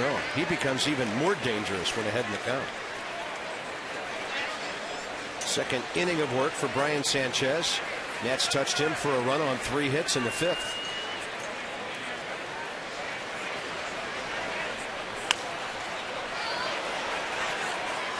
This is a busy box score. Especially check out 6, 7, 8, and 9. 6 hits and a whole bunch of RBIs from the bottom of the order, featuring 3 by Pudge, giving him 14 on the year.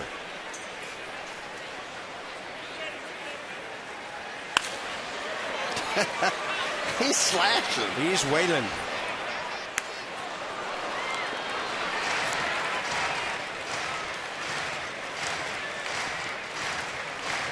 What's this thing right here? Like a helicopter. Swing that thing and just keeps right on going over his head.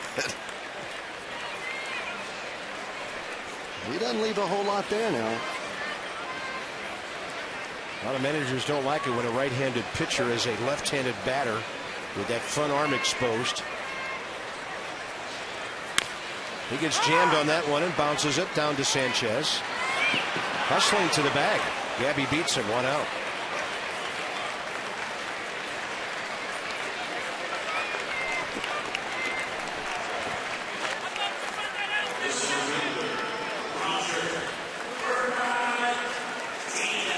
Thought about the toss and then took it himself.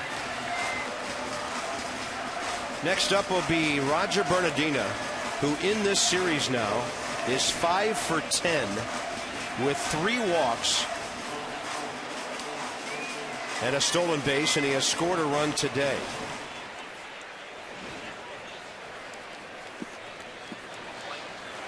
And you've got to play the third baseman on the grass every time he bats.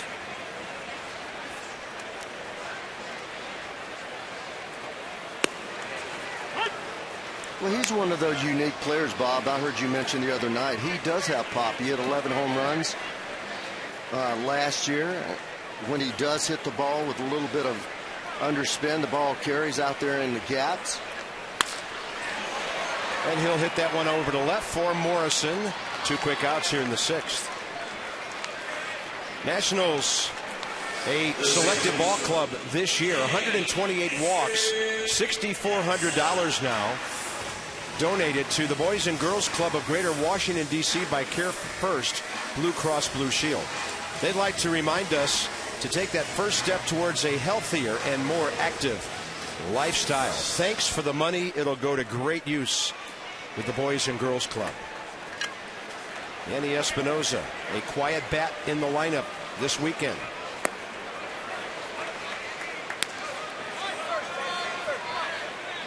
Yanni has struck out 38 times in 134 at-bats this year.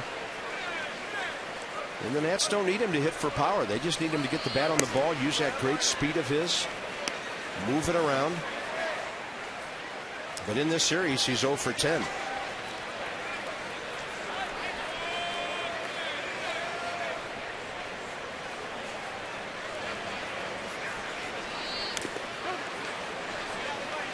He just swings so hard that his head comes off the ball right at the last minute.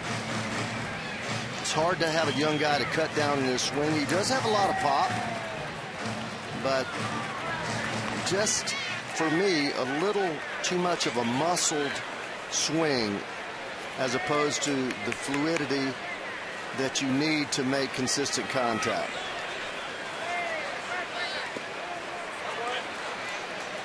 He has begun to choke up a little bit, Bob, with 2 strikes. That should help him.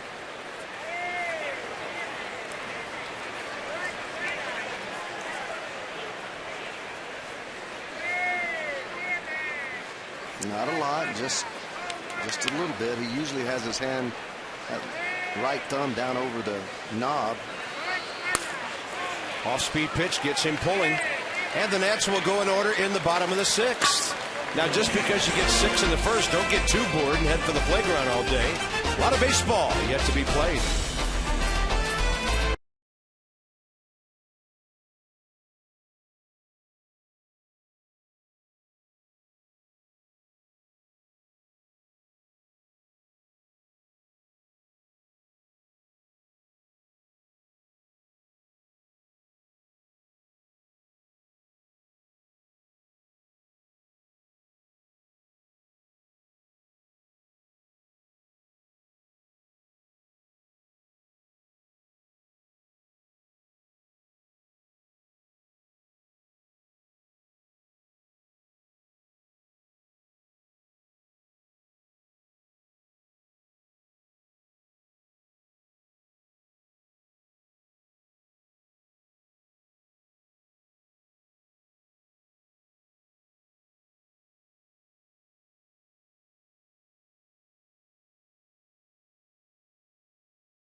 Masson HC expanded Mid-Atlantic Sports Report.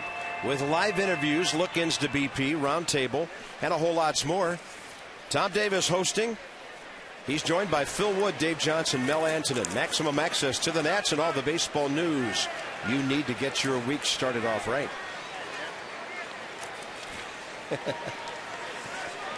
Father-son combo looking good at the ballpark today. Breaking ball outside to Mike Stanton. Hasn't had an official at bat today. A sac fly for his 18th RBI and then hit by a pitch. Marquis goes breaking ball again.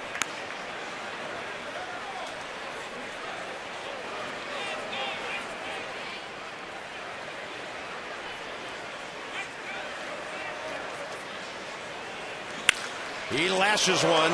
Nothing Hairston can do about that. Ball appeared to hit the ball girl down there, and the umpire just says safe, still in play. And a leadoff double for Mike Stanton. Wow, this guy swings good. Very quick inside. Fastball up. That ball just jumps off of that ground before you ever have time to really react. It's like a top spin, forehand power shot in tennis as that ball comes out there with so much overspin. Kicks away from you. Wow, he hits the ball hard, man. Here's Dobbs, 0 for 2 with 2 balls in the air.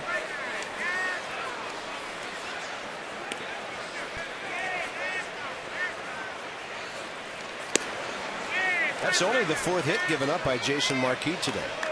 3 of them have been doubles. That'll get the bullpen working.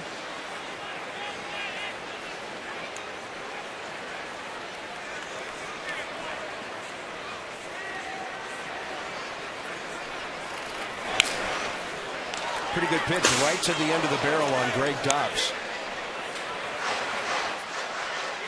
He's getting about to the spot to where he has been all year, averaging 6 2/3 innings pitched and about 93, 94 pitches per outing. He did go over 103 times. Pittsburgh, Milwaukee, New York Mets, the 410, 417, 424 back-to-back. Last outing, just 97 pitches with 7 1/3 against Atlanta to rack up that win back on the 10th. Looking at his 90th pitch right here.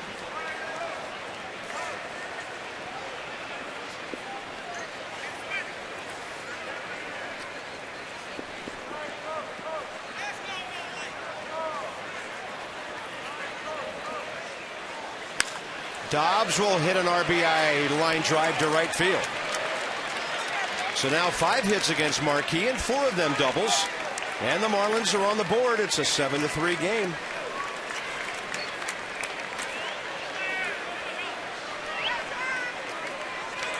I guarantee you they know they've won 8 straight games in this ballpark. They are not conceding this one. Slider, middle of the plate, working down, never got to down. Somebody's hat out there in the right field corner. And it's Steve McCaddy, not Jim Riggleman, to the mound here. Back-to-back doubles to lead off the 7th inning.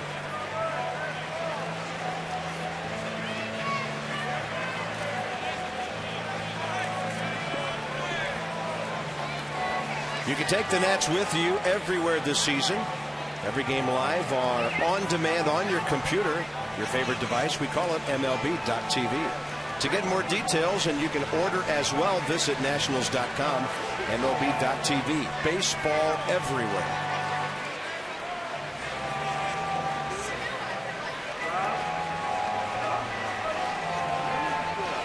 Jason Marquis now 3 runs on 5 hits.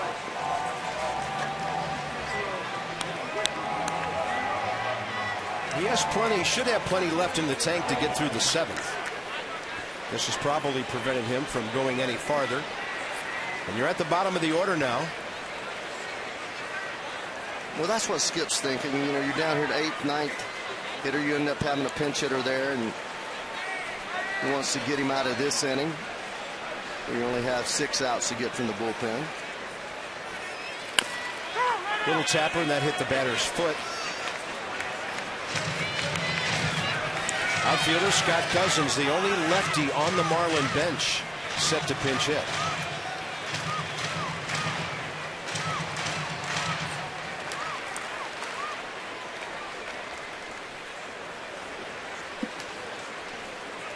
Edward Mujica. He's their Tyler Clippard, the leading winner on their staff, like Clippard was here last year. 4-run lead, no outs. Why Pudge has such an input in the decision that is made by Riggleman. So he can look into that dugout at any time and they lock eyes and he says, Skip, he's had enough.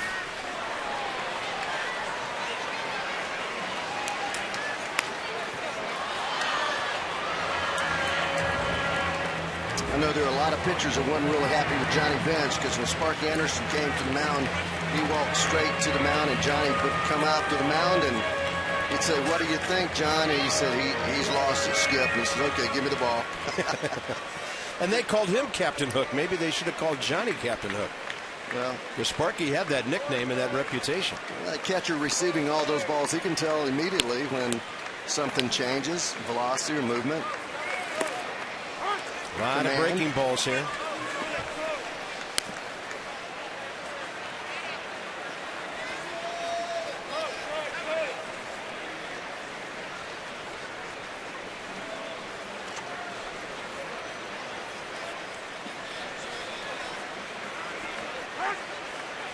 Two-two pitch, and now a step out by Hayes. 1 for 2 today, with a bloop single to left, and then a blooper that was caught in left center by Cora with 2 men aboard. There's another blooper, but this one's going to carry to Roger Bernardina, and that's a big first out. Today's copyrighted telecast presented by authority of the Washington Nationals and may not be reproduced or retransmitted in any form, and the accounts and descriptions of this game may not be disseminated without the express written consent of the Washington Nationals.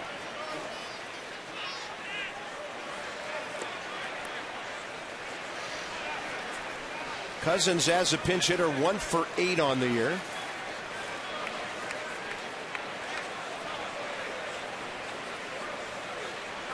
'26-year-old outfielder from Reno, Nevada, and that's a strike on the corner. And this is one of those spots where the manager, looking at what Jason has thrown, how he's gotten through this lineup, he's got his left-handed ready. Their only pinch hitter remaining is at the plate. They have Coughlin, the left-handed hitter, on the bench, in the hole. So if he had any doubt about Jason right now in his mind, he would have made the change and gone to the bullpen, because he has a left-handed matchups that he would want, but he still feels very strongly about Jason.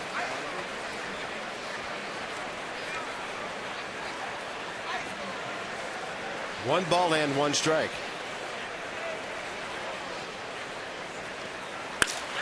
That ball driven to left. It'll drive Nix back, but he's there. He got a good jump on that ball, and that thing really carried. Ball is carrying on this day.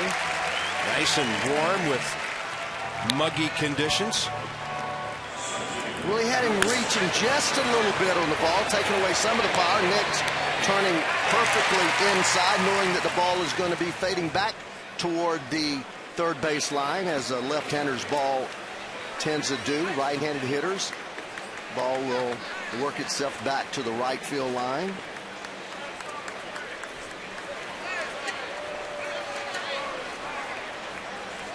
Top of the order now, Chris Coughlin. He has flied out to every outfielder today.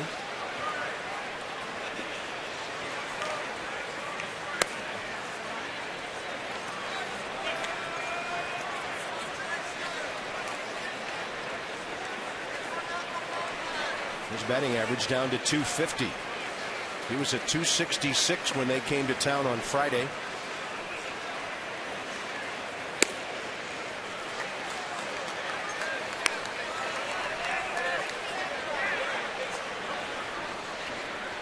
Marquis right at the 100 pitch mark here.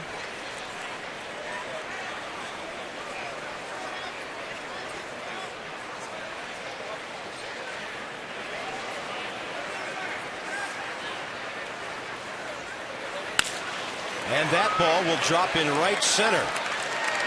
Marlins are back to within 3 now on a 7-4 game. That's Coghlan's second hit of the series. And now you've got Bonifacio and the big guns after him.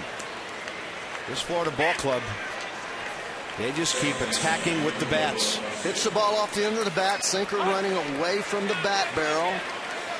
And he hits it out there and bloops it in, and Riggs is going to make a move. Marquis will give up 6 hits in 6 2/3 innings. A lot of balls in the air today. Only a few ground ball outs. And Jason Marquis will get a nice hand. Some of this from our fans because he won his 100th game in Atlanta. And if the bullpen takes care of business, it could be number 101 on a Sunday afternoon at Nationals Park.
A lot closer now, 7-4 Nats. If you had Masson Mobile Live, you'd know that Jim Riggleman's making a pitching change right now. Exclusive Nats coverage right to your cell phone. Text Nationals to 29292. Message and data rates may apply. Crucial that Todd Coffey gets Emilio Bonifacio out here with 2 outs in the 7th, because if he doesn't, the tying run will be in the batter's box. The Nationals still have 7 tough outs to get. Bonifacio 0 for 2 with a walk today as Coffey faces him. Todd's 14th appearance, good solid ERA of 2.45.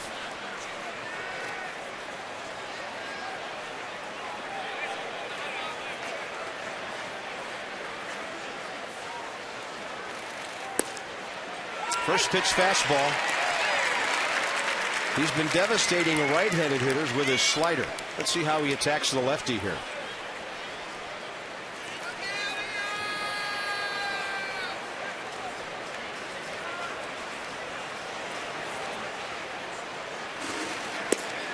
Another heater, just misses.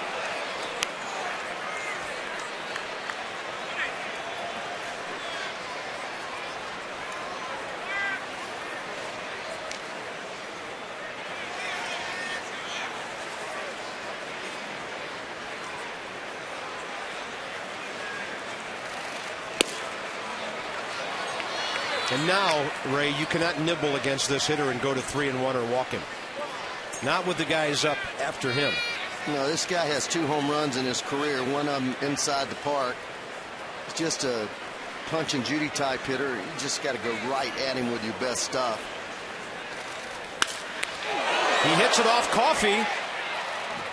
No play anywhere. The only chance the Nats had, and Todd Coffey's hurt. That ball got him right on the right arm, it appears. And he called for Mike McGowan immediately. The only chance the Nats had to make a play there is if they could have caught it on the fly after it hit Coffey. And he's in a dangerous position right there. Right on his pitching arm.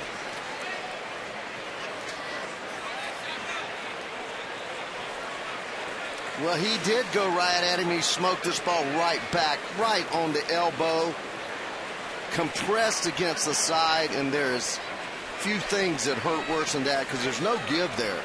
That elbow gets pushed right up against the side of the body, and there's you a can welt. see that is huge, and that will be tightening up instantaneously, hopefully above the bone in that area, more on the muscular part, hopefully.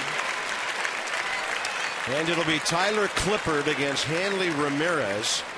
Clippard was already throwing a few pitches, but he'll have all the time he needs to get ready. Now the tying run will be in the batter's box as the Marlins continue.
Seven to 4 ball game, and Todd Coffey getting hit extremely hard right on his pitching elbow. Yeah, 2-1 pitch, and you see the ball pins it right there against his body, just above the elbow, and you see the whelp. A lot of bruising already starting as the contusion starts to bleed. Thing's going to be sore for a while as that thing drains down toward that elbow when you start putting ice on it. So here's Tyler Clippard facing Hanley Ramirez, who's 0 for 3 today. They had a memorable meeting or two in Florida last weekend when Clippard was so strong and was striking out everybody in sight.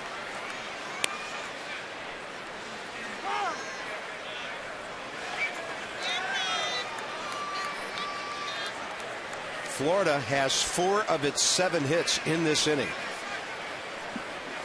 Coughlin at second, Bonifacio at first. Very good speed on the bases for them.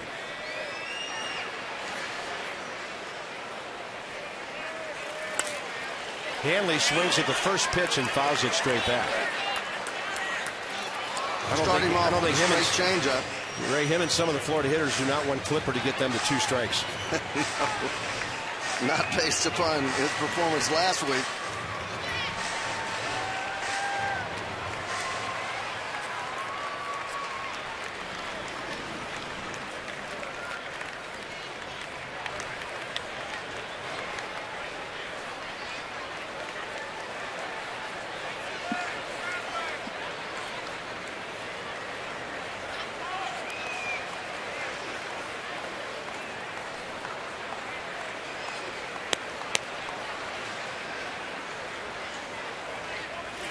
Fastball up. Hanley Ramirez did stop his swing. Counts even 1-1.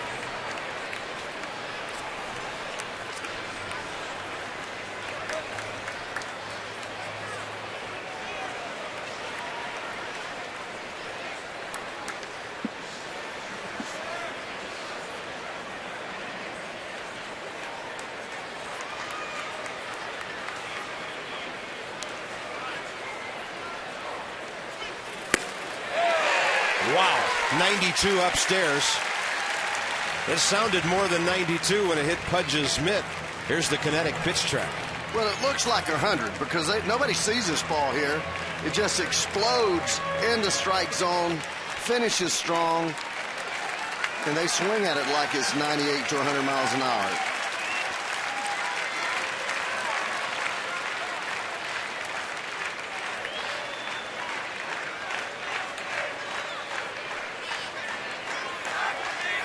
I thought he might be going back for a lighter bat.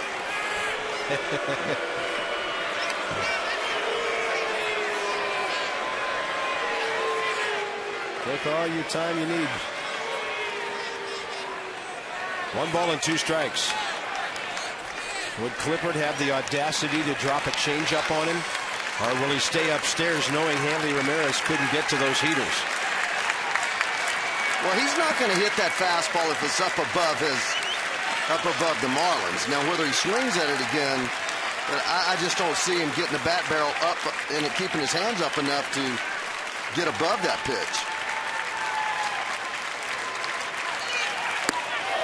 That's a fastball that puts Ramirez on his knees. Hanley gives that little motion. Hey, get that thing away from me. Well, Hanley Ramirez, since the start of last year, has the second most homers against the Nats, 6. Mike Stanton is number 1 with 7. That's not a good feeling.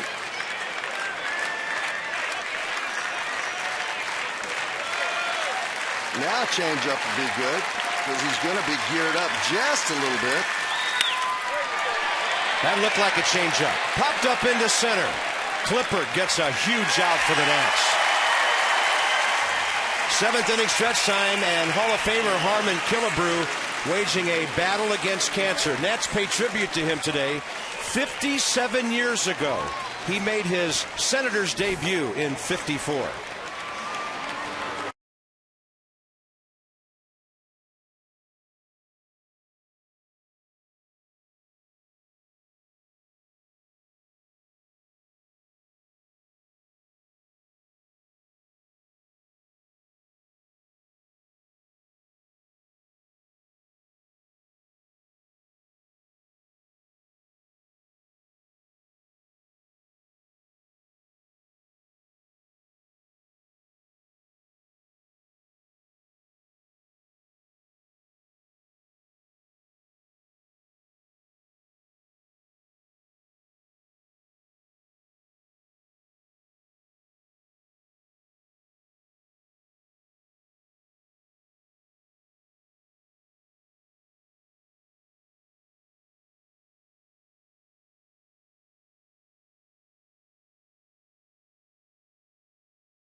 HD Nationals baseball broadcast on Masson, brought to you by your local Ford dealers and by Hyundai. Introducing the Hyundai Assurance Trade-in Value Guarantee. See your Hyundai dealer for details. 7-4 Nats over the Marlins. And for Washington in the bottom of the 7th, Worth, Nix, and LaRoche. John Lannon, Paul Mahalem tomorrow. John Lannon is 2-4, making his 9th start, a 4.79 ERA.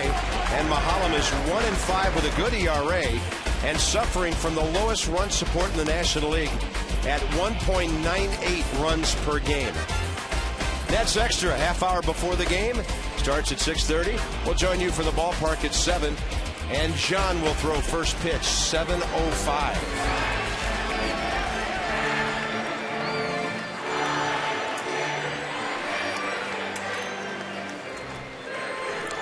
It'll be Edward Mujica for the Marlins here as this one goes to the bottom of the 7th.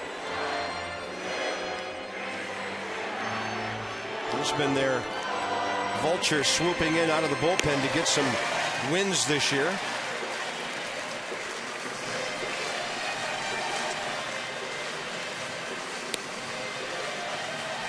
And so with Worth, Nixon, LaRoche coming up, bottom 7, let's throw it down for an update from Debbie. Well, Chris Coughlin and his teammate Logan Morrison were on Cal Ripken Jr.'s radio show this weekend, and Chris told me that Logan threw him under the bus, telling Cal Ripken what a big fan Chris is of his and how he wears number 8 because of Cal Ripken. And Chris told me today that he grew up in Rockville, Maryland, lived in the area until he was 9, and he said he absolutely loved the way Cal Ripken Jr. played. He said he played the game the right way, and he was so excited to be able to talk to Cal on the show. And Cal said to him, you know what, you really wear number 8 proudly. I love the way you play too. And then Chris responded and said, well, I think you wore it a little better. Bob, back to you. I don't think anybody ever wore that number any better than Cal Ripken. Maybe Yogi Berra. I think Yogi was number 8, wasn't he? He was.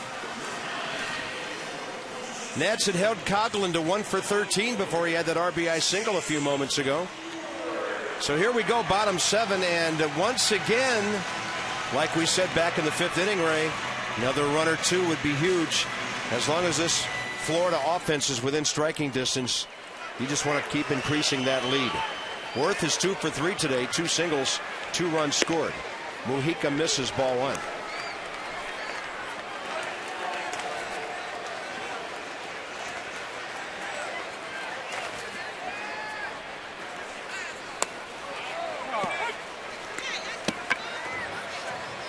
Yeah, just finished the job. 6 spot in the first inning, then just 1 more run tacked up. Big run in the 5th.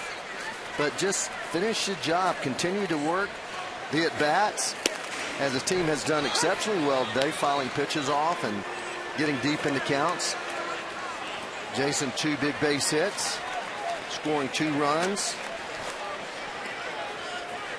Braves have scored 2 runs, 1 in the 6th, 1 in the 8th. Dan Uggla a homer. And they lead Roy Halladay and the Phillies now 3-2. Worth will pop this one up right field line. Mike Stanton sprinted and got there in plenty of time to be waiting for the ball.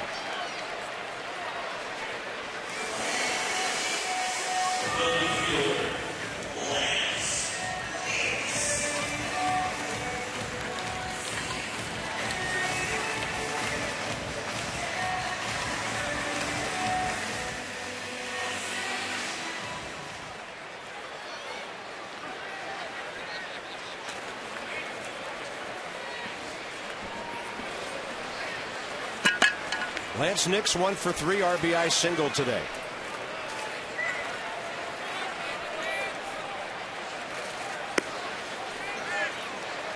He looks on time to me. He looks, as you say, hitterish. Taking that fastball. Throws him one of those breaking balls that he threw to Worth on that second pitch. He might hit it up there in that Coca-Cola sign. I don't know if anybody's taken a drink from that bottle yet. Nope. That's way up there, but I believe this boy could put a dent in that board.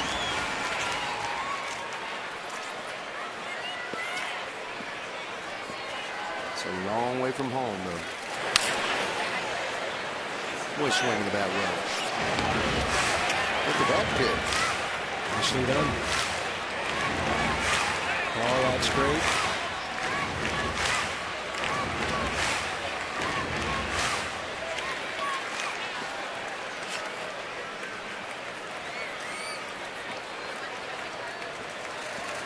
And Nix will take one way outside.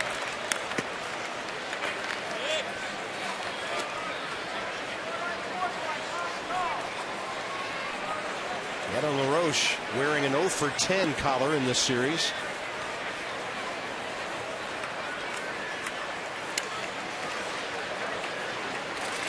And Nix will take that one up and away, 3-2.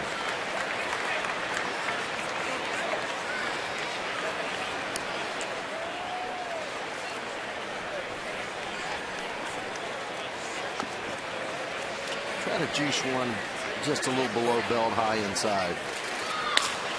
bat away from him. Yep. And Nix will pull it to Bonifacio, 2 outs. Extra innings on Thursday, April 7th, and Adam LaRoche against Edward Mujica. Ryan Zimmerman had just gotten an infield hit, and LaRoche won the game with a drive way out to right field. The Nats would go on to win it in extra innings 5-3. And that was salvaging the 3rd game of that first series of the year on the road.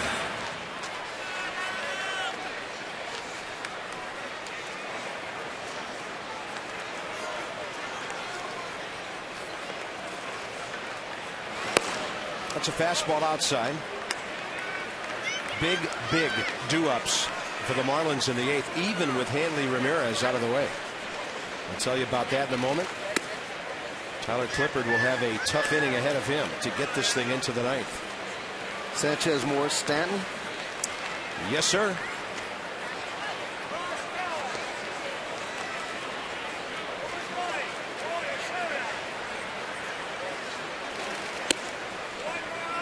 Morris' son, Stanton.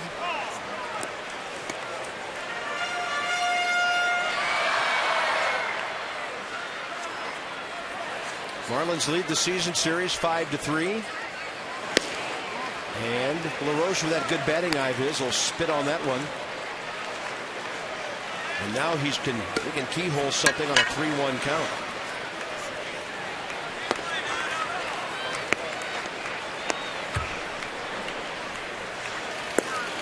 Changeup. Yep. They don't throw 3-1 fastballs automatically anymore. We might throw him another one.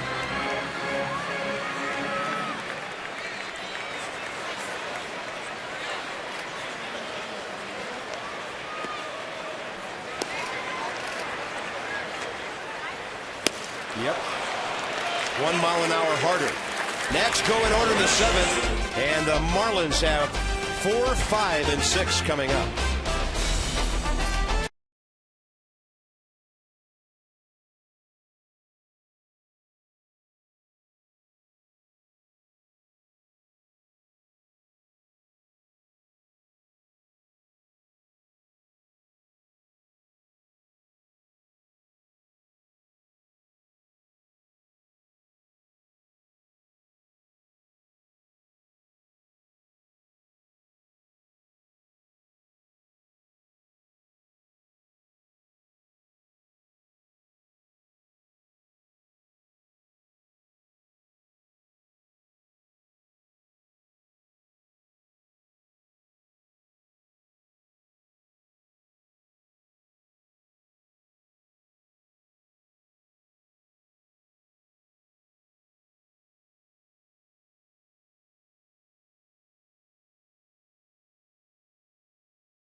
Park.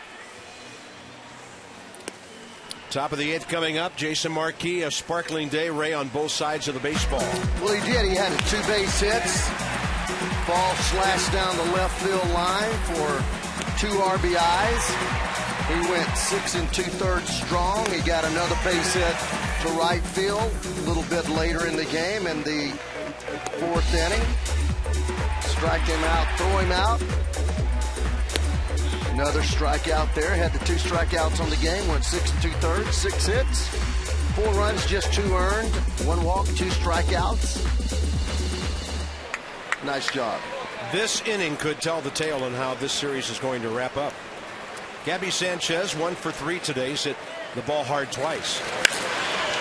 High fly ball, hooking, well foul. A crowd of 18,356 here today.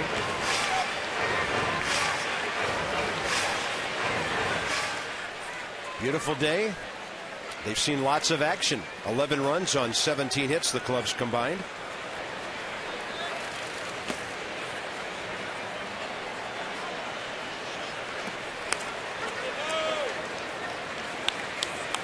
In my estimation, one of the toughest outs in the game. He just somehow is near the center of the baseball almost every swing he takes.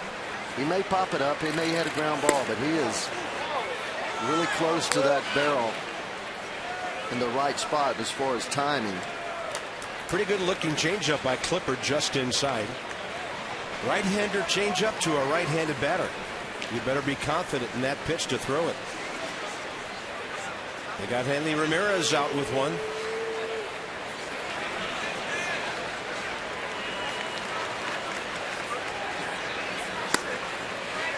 Gabby did swing at one of those in a recent meeting with Clippard. Didn't go biting on that one. Now he's very dangerous at 3-1.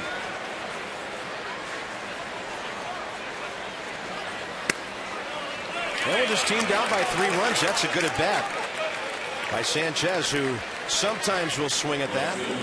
He knows his ball club needs base runners, and now they've got one for the good swinging Logan Morrison.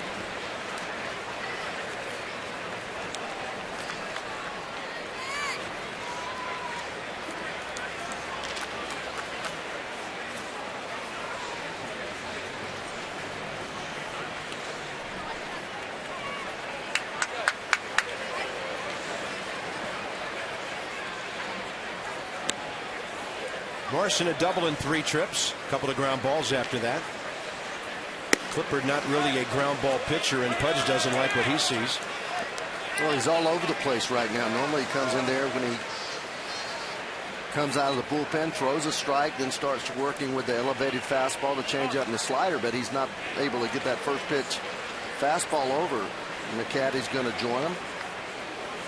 Cole Kimball and Sean Burnett.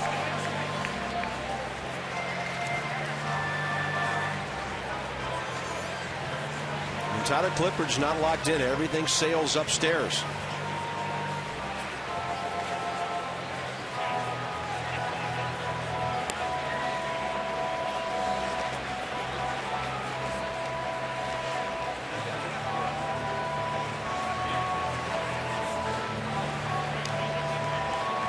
Nationals will not see this Florida ball club again until the 26th of July. And I'm sure that'll be fine with Jim Riggleman and Steve McCaddy. They'll be back here in mid-September. The Nationals will actually finish the season with 3 games in Florida.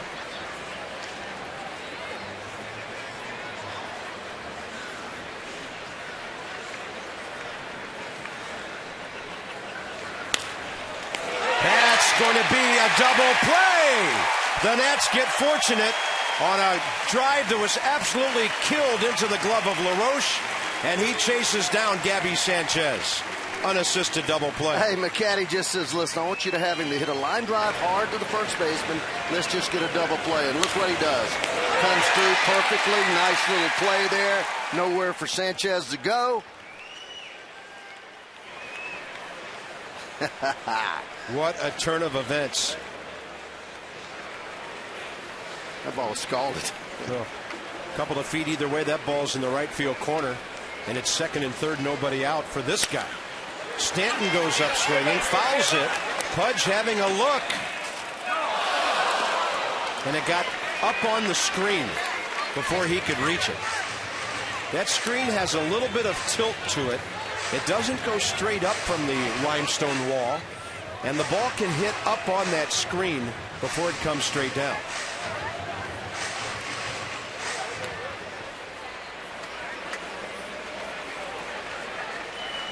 You just see a little backwards tilt on that. Clippard goes with a breaking ball and misses outside to Stanton, who's 1 for 1 today with a sac fly hit by a pitch, a double, and a run scored.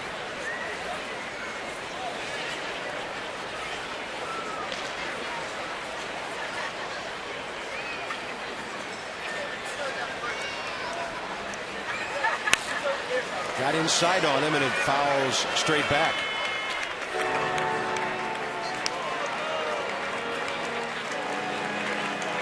Now the Nats are one strike away from getting this game into the 9th inning, at least on the defensive side. Hey, today the meat of the order's coming up in a moment, 6, 7, and 8. Here's the 1-2. Stanton will kill another one. What is it about him in this ballpark? Unstoppable. A 2-out double. How big's the line drive to LaRoche look now?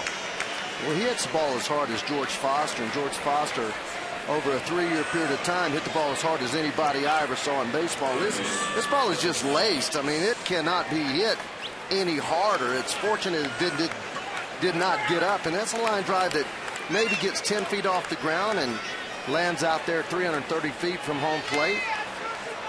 Wow. Dang, he hits the ball hard. Here's Dobbs, who doubled into the right field corner. Last time up, almost a carbon copy of his game-winning hit Friday night. How big does that double play look now? Grande. Dobbs is 1 for 3. The bullpen has looked human this week after just being dominant for quite a while. Drew Storen is the one guy who has remained untouchable. But Clippern and Burnett have had some solid hits against them this week. That's not very solid.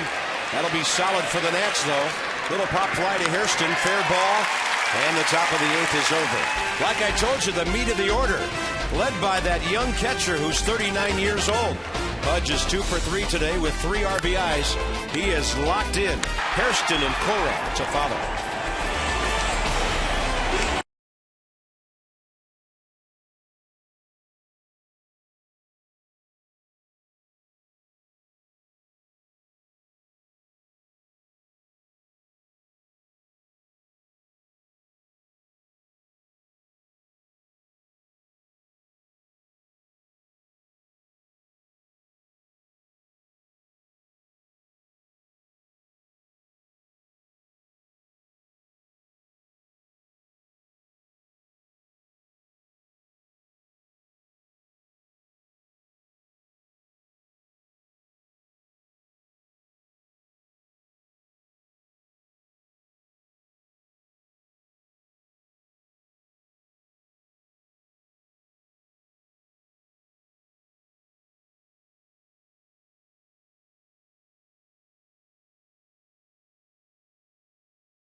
Marquis still in line for the win. Lance Nix extending his hitting streak with a first inning RBI single. Offensive star of the day will be leading off in a moment, Pudge Rodriguez. And Ray, our Ford drive of the game. Yes, he gets a fastball up and in and just drives it inside out, hard down the right field line, scoring 2 runs to put the Nats ahead at that particular time, 4-3 to zip. Got a big base hit later to drive in another run on a double. As you said, he's looking very good at the plate today, behind the plate. And these 3 hitters have combined for 4 hits today. Burt Badenhop will take over for the Marlins. Reported for duty from the minor leagues when the Nats were in Miami last week. This will be his 4th appearance, 3 of them against the Nats.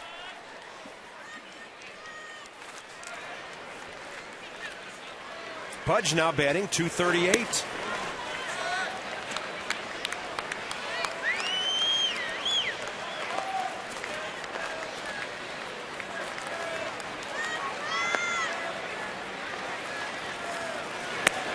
fastball, inner half, and the count's even 1-1. Well, the Mets have blasted their way to a 7-3 lead at Houston. So the Nationals will have to win this game to stay in a fourth-place tie. Braves beat the Phillies 3-2. Craig Kimbrell got his 10th save, won it for Johnny Venters, and they beat Roy Halladay, who's now 5-3.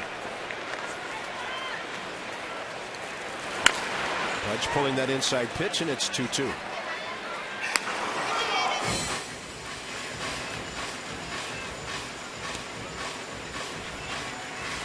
Jerry Hairston has a base hit today. Alex Cora behind him has a hit. Nats have out hit the Marlins 10-8 and lead 7-4 in the bottom of the 8th with Drew Storen warming up. It's hard to get a ball by Pudge right now. Let's look at his at-bat totals. 3 ABs today, giving him 73 on the year, and he has struck out 13 times. So he's making contact 80% of the time here. Well, you saw a 2-1 pitch. He turned on it and fouled it to left. The 2-2 pitch, he waits on it and fouls it to right. That right there was a filthy slider that he was able to take. But you can bet he's thinking somewhere up the middle with this pitch. Ray, I know that you need to see live pitching, but when you're only playing 2 or 3 times a week like Pudge is, do you feel a little quicker with the bat, a little stronger when you're not catching every day? Well, he probably does. I just know in my own experience, my timing would get off in a hurry. And if I only played a couple of times a week, which I did in the latter part of my career platooning at first base with Darrell Evans, I had a tough time with timing. He looks like to me that his timing is right on, and he certainly has to be stronger, not squatting back there day in and day out. So that meant the timing aspect makes what he's doing even more remarkable. It really is. It's hard to keep your timing in that lineup every day, and when you don't get to face live pitching and all you hit off is batting practice arms or some type of machine, soft toss, it just doesn't set up very well for your game time. Well, Pudge is running, and he had quite a jump. Obviously, the hit and run was on as Jim Riggleman goes for the jugular here. I don't know. You know, he looks back for the hit and run, but he got a jump like he was stealing.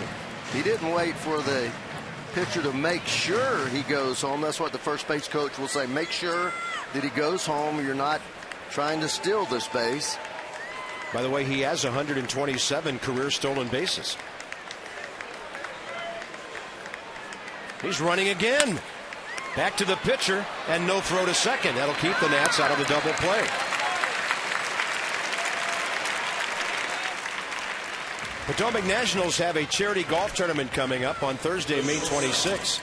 Their players and some of the Nationals front office folks will be part of the day at Old Hickory in Woodbridge. To sign up for a day on the links with the Ponats, visit PotomacNationals.com or call 703-590-2311. It's their charity golf tournament May 26th.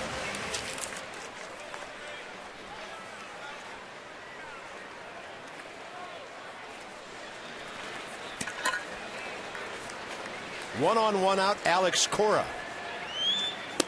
And it looks like Matt Stairs will get a chance to bat for Clippard in a moment. That's going to change pitchers anyway and get Drew Storen into this game. Although a run here would make it a non-save situation. That might be why Jim Lett's on the phone to the dugout right now.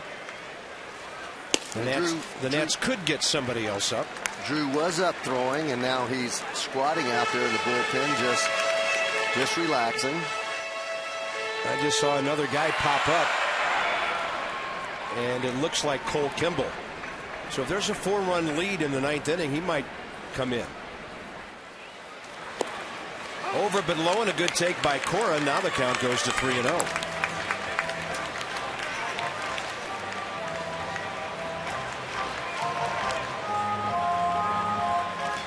7-4 Washington, bottom of the 8th inning. A 6-hit, 6-run first.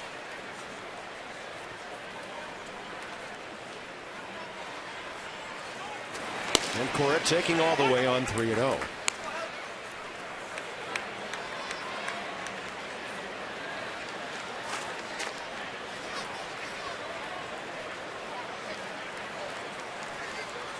Kimball yet to throw a pitch, just standing out there with Jim Lett. Yeah, he warmed up earlier, so probably wouldn't take him too long to get ready. And maybe Matt Stairs will have an influence on that whole scenario, Ray, as he walks in. Ideal situation here from Jim Riggleman to get his only left-handed batter in there. Marlins bullpen is quiet. They have 2 lefties, but neither of them throwing. We keep waiting for Matt Stairs to put his stamp on a ball game. He's done his fair share in terms of getting on base. Matt Stairs stepped off the bench the other night, got a base hit on the first pitch. 2 for 17 as a pinch hitter, but he has walked 6 times. So his on-base percentage as a pinch hitter is over 300. Well, you know that he's going to bust one sooner or later. It might as well be sooner. This guy just, in batting practice, annihilates those seats out there in right center field. The other day he hit one off the side of the upper deck that about 8 people told me about.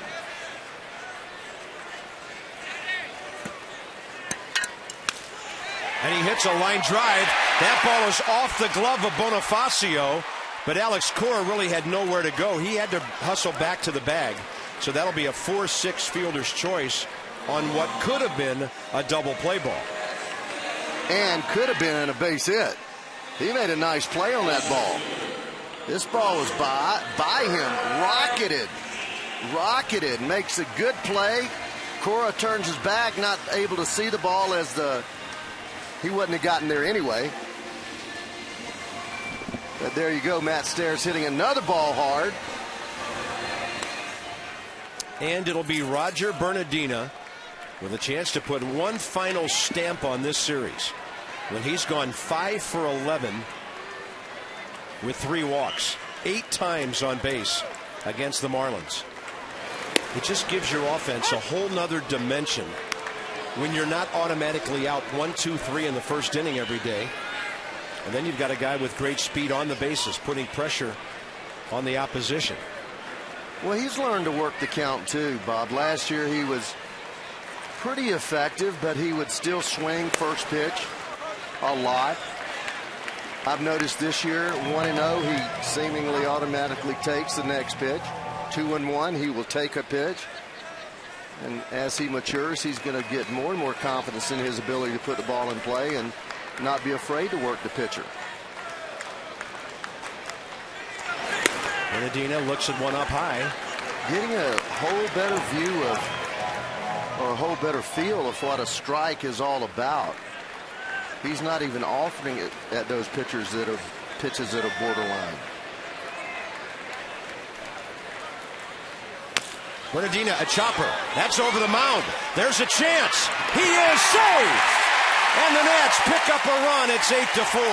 That's the 4th time that speed and hustle has contributed to either a Nats run or an advancement of a runner today. So don't think these boys don't play hard. Chopper over the mound, you called it, Bob, going hard. Great play by the second baseman charging the ball, but that hustle, great speed, running right out of the batter's box like a sprinter, and he is running exceptionally well this year. Big RBI base hit. Doesn't matter where you hit him, how far you hit him.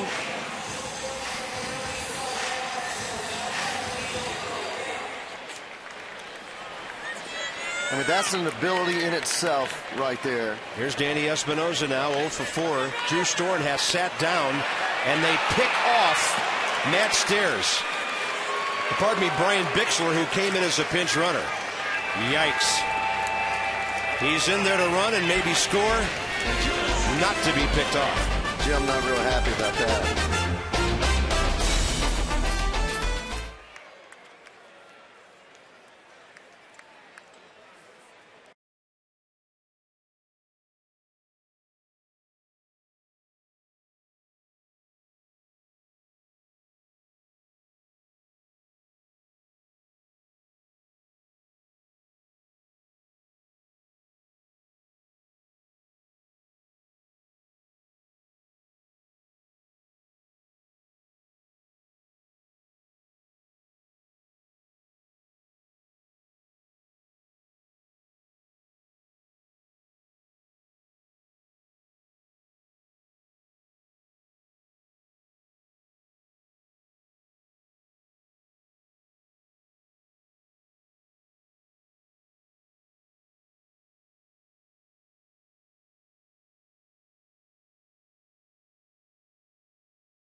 here, trying to salvage a game for the 3-game series against the Marlins.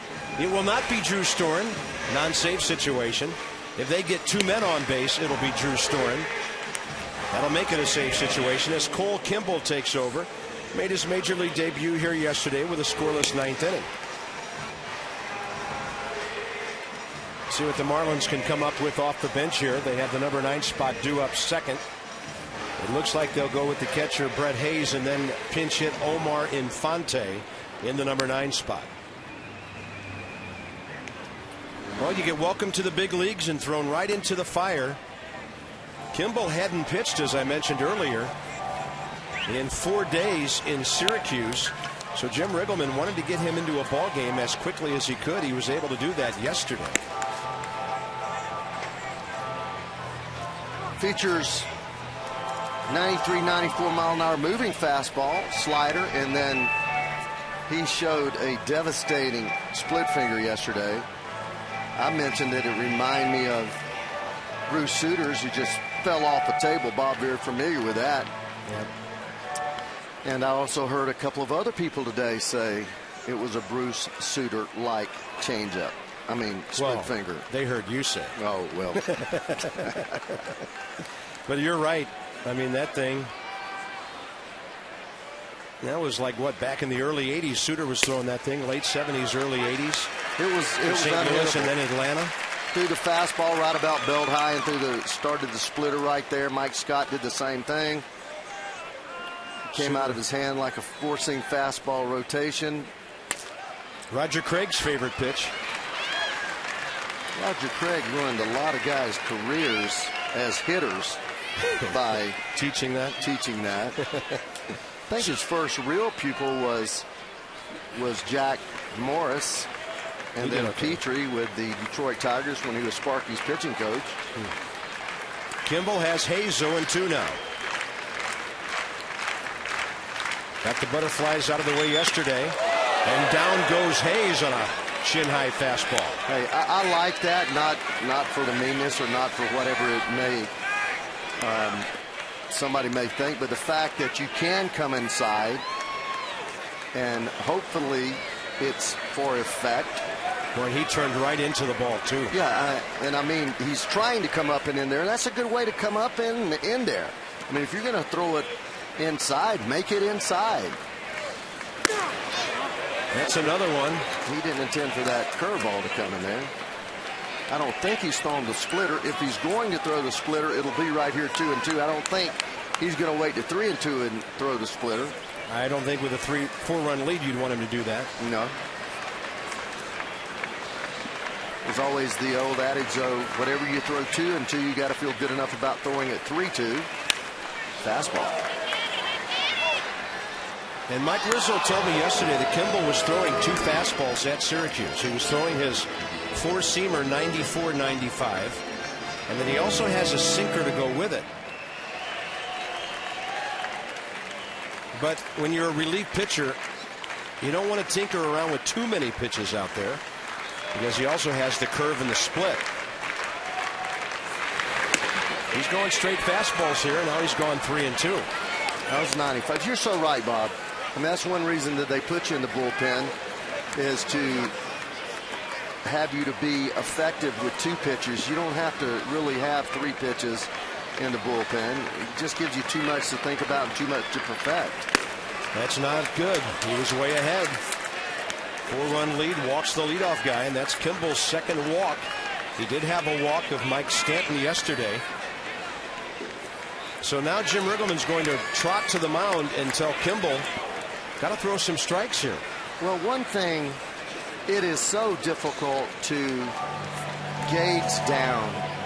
You know, second start, second relief appearance in the big leagues. You are amped.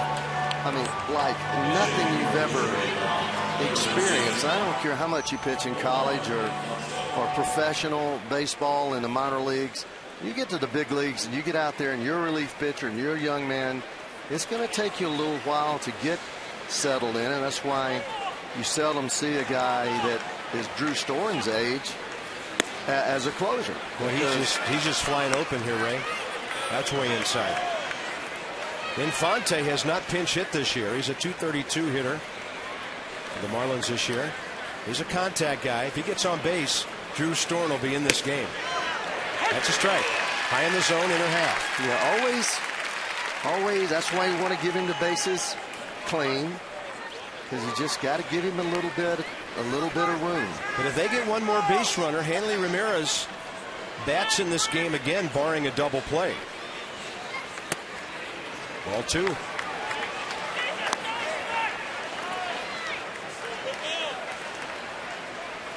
This is the type of testing that you have to give a young pitcher, especially a young man that you feel is going to figure prominently in your bullpen because of his stuff. Yeah. He'll get it down there. He looks like to me that he's just one of those high energy guys that comes in and wants to throw a little overthrow, not because he intends to, but just because of all that adrenaline. That's a four-seamer, 94, inside part of the plate.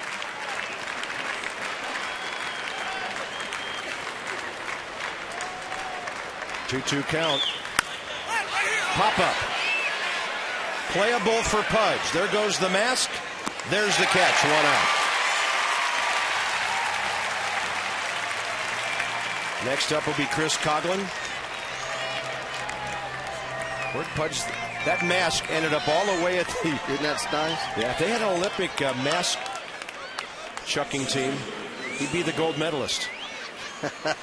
He's only done that a time or two. I mean, he gets rid of it. All right. 2 more tough, pesky left-handed hitters to get rid of here. Coughlin, RBI hit last time. Contact guy. Foul tip, and Pudge took the brunt of that one. He's had 1 or 2 of those too, hasn't he? He's going to run that one off.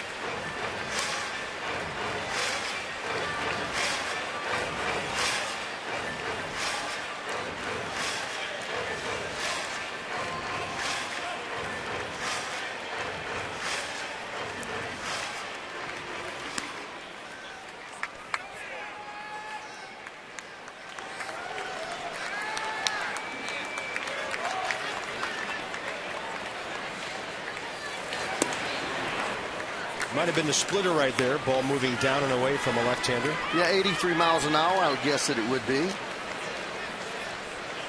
The slider's been right around 86, 87. Fastball 92 to 95.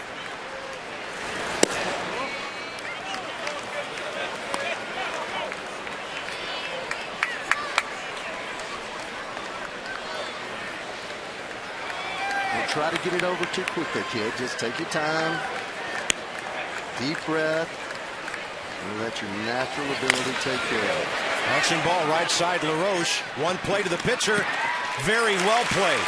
How about Adam LaRoche? He's looking at second base while he makes that play. Knows he has no play there. Calmly turns and throws it to the pitcher. This guy's really impressive. I don't know how you do it any better. That ball's not an easy play. A lot of overspin. Great job by Kimball getting over there, keeping his presence in mind. Not sitting around observing. Johnny and Phil are just waiting to bring you Nats Extra on the heels of a Washington win. Crowd comes to its feet here. Jim trying to get the attention of Espinosa that he may take the ball with him on a drag bunt. Bonifacio offers, and that's a strike. He had no chance on that pitch. He started his bat. I was just looking down at home plate instead of the monitor, and that ball was by him, 94 miles an hour.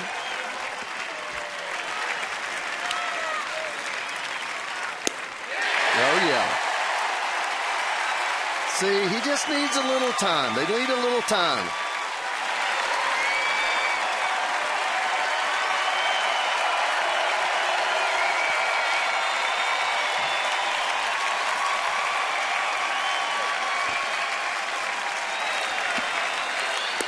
That's it. That'll be a great experience for Cole Kimball to be on the mound in the major leagues in the 9th inning to nail down a ball game the Nationals really needed to win. Washington takes it from Florida 8-4, and they finally beat the Marlins in this ballpark. Nice going, young man.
The colors and flying the flag. The Nationals with a win today over the Florida Marlins, 8-4. Johnny Holiday along with Phil Wood with Nats Extra postgame coming up. Our Verizon Wireless update. The Nationals bats were there today. Outstanding pitching. They snapped the 3-game losing streak. They got great spark today, Johnny, from their starting battery, Jason Marquis and Pudge Rodriguez. And speaking of Pudge Rodriguez, let's go down to Debbie Taylor standing by with the Nationals catcher. Thank you very much, Johnny. And Pudge, you had some great at-bats today. Let's talk about that first inning. What was your approach there? Well, just get the pitch up on the strike zone and try to hit in the outfield. So it was a great at-bat. I just follow off some tough pitches, and then he'll be able to, leave me one over the plate, hit it over first base. They come back with a couple of runs in the second, and then you get the strike him out, throw him out, double play with Jason pitching. That was pretty big in the third inning, wasn't it? Yeah, it was big. I was ready for any running on bases. You have to be ready all the time and just make a great throw right there, perfect on the base, and just he tagged himself up. Last thing I want to ask you real quickly, how difficult is it to keep your timing right on at the plate? Just preparation. I'm a hard worker. I work hard every morning to keep myself in good shape, and every time I get the opportunity to play, I'm going to do my best every time. Okay, thank you so much, Pudge Rodriguez. Bob, back to you. All right, Debbie and Pudge Rodriguez, an outstanding day today. On base 3 times, 3 RBIs. Nats win it 8-4. Join us tomorrow night, series opener against the Pirates. This has been a presentation of Masson. Nats Extra coming up from the booth. So long for just a while.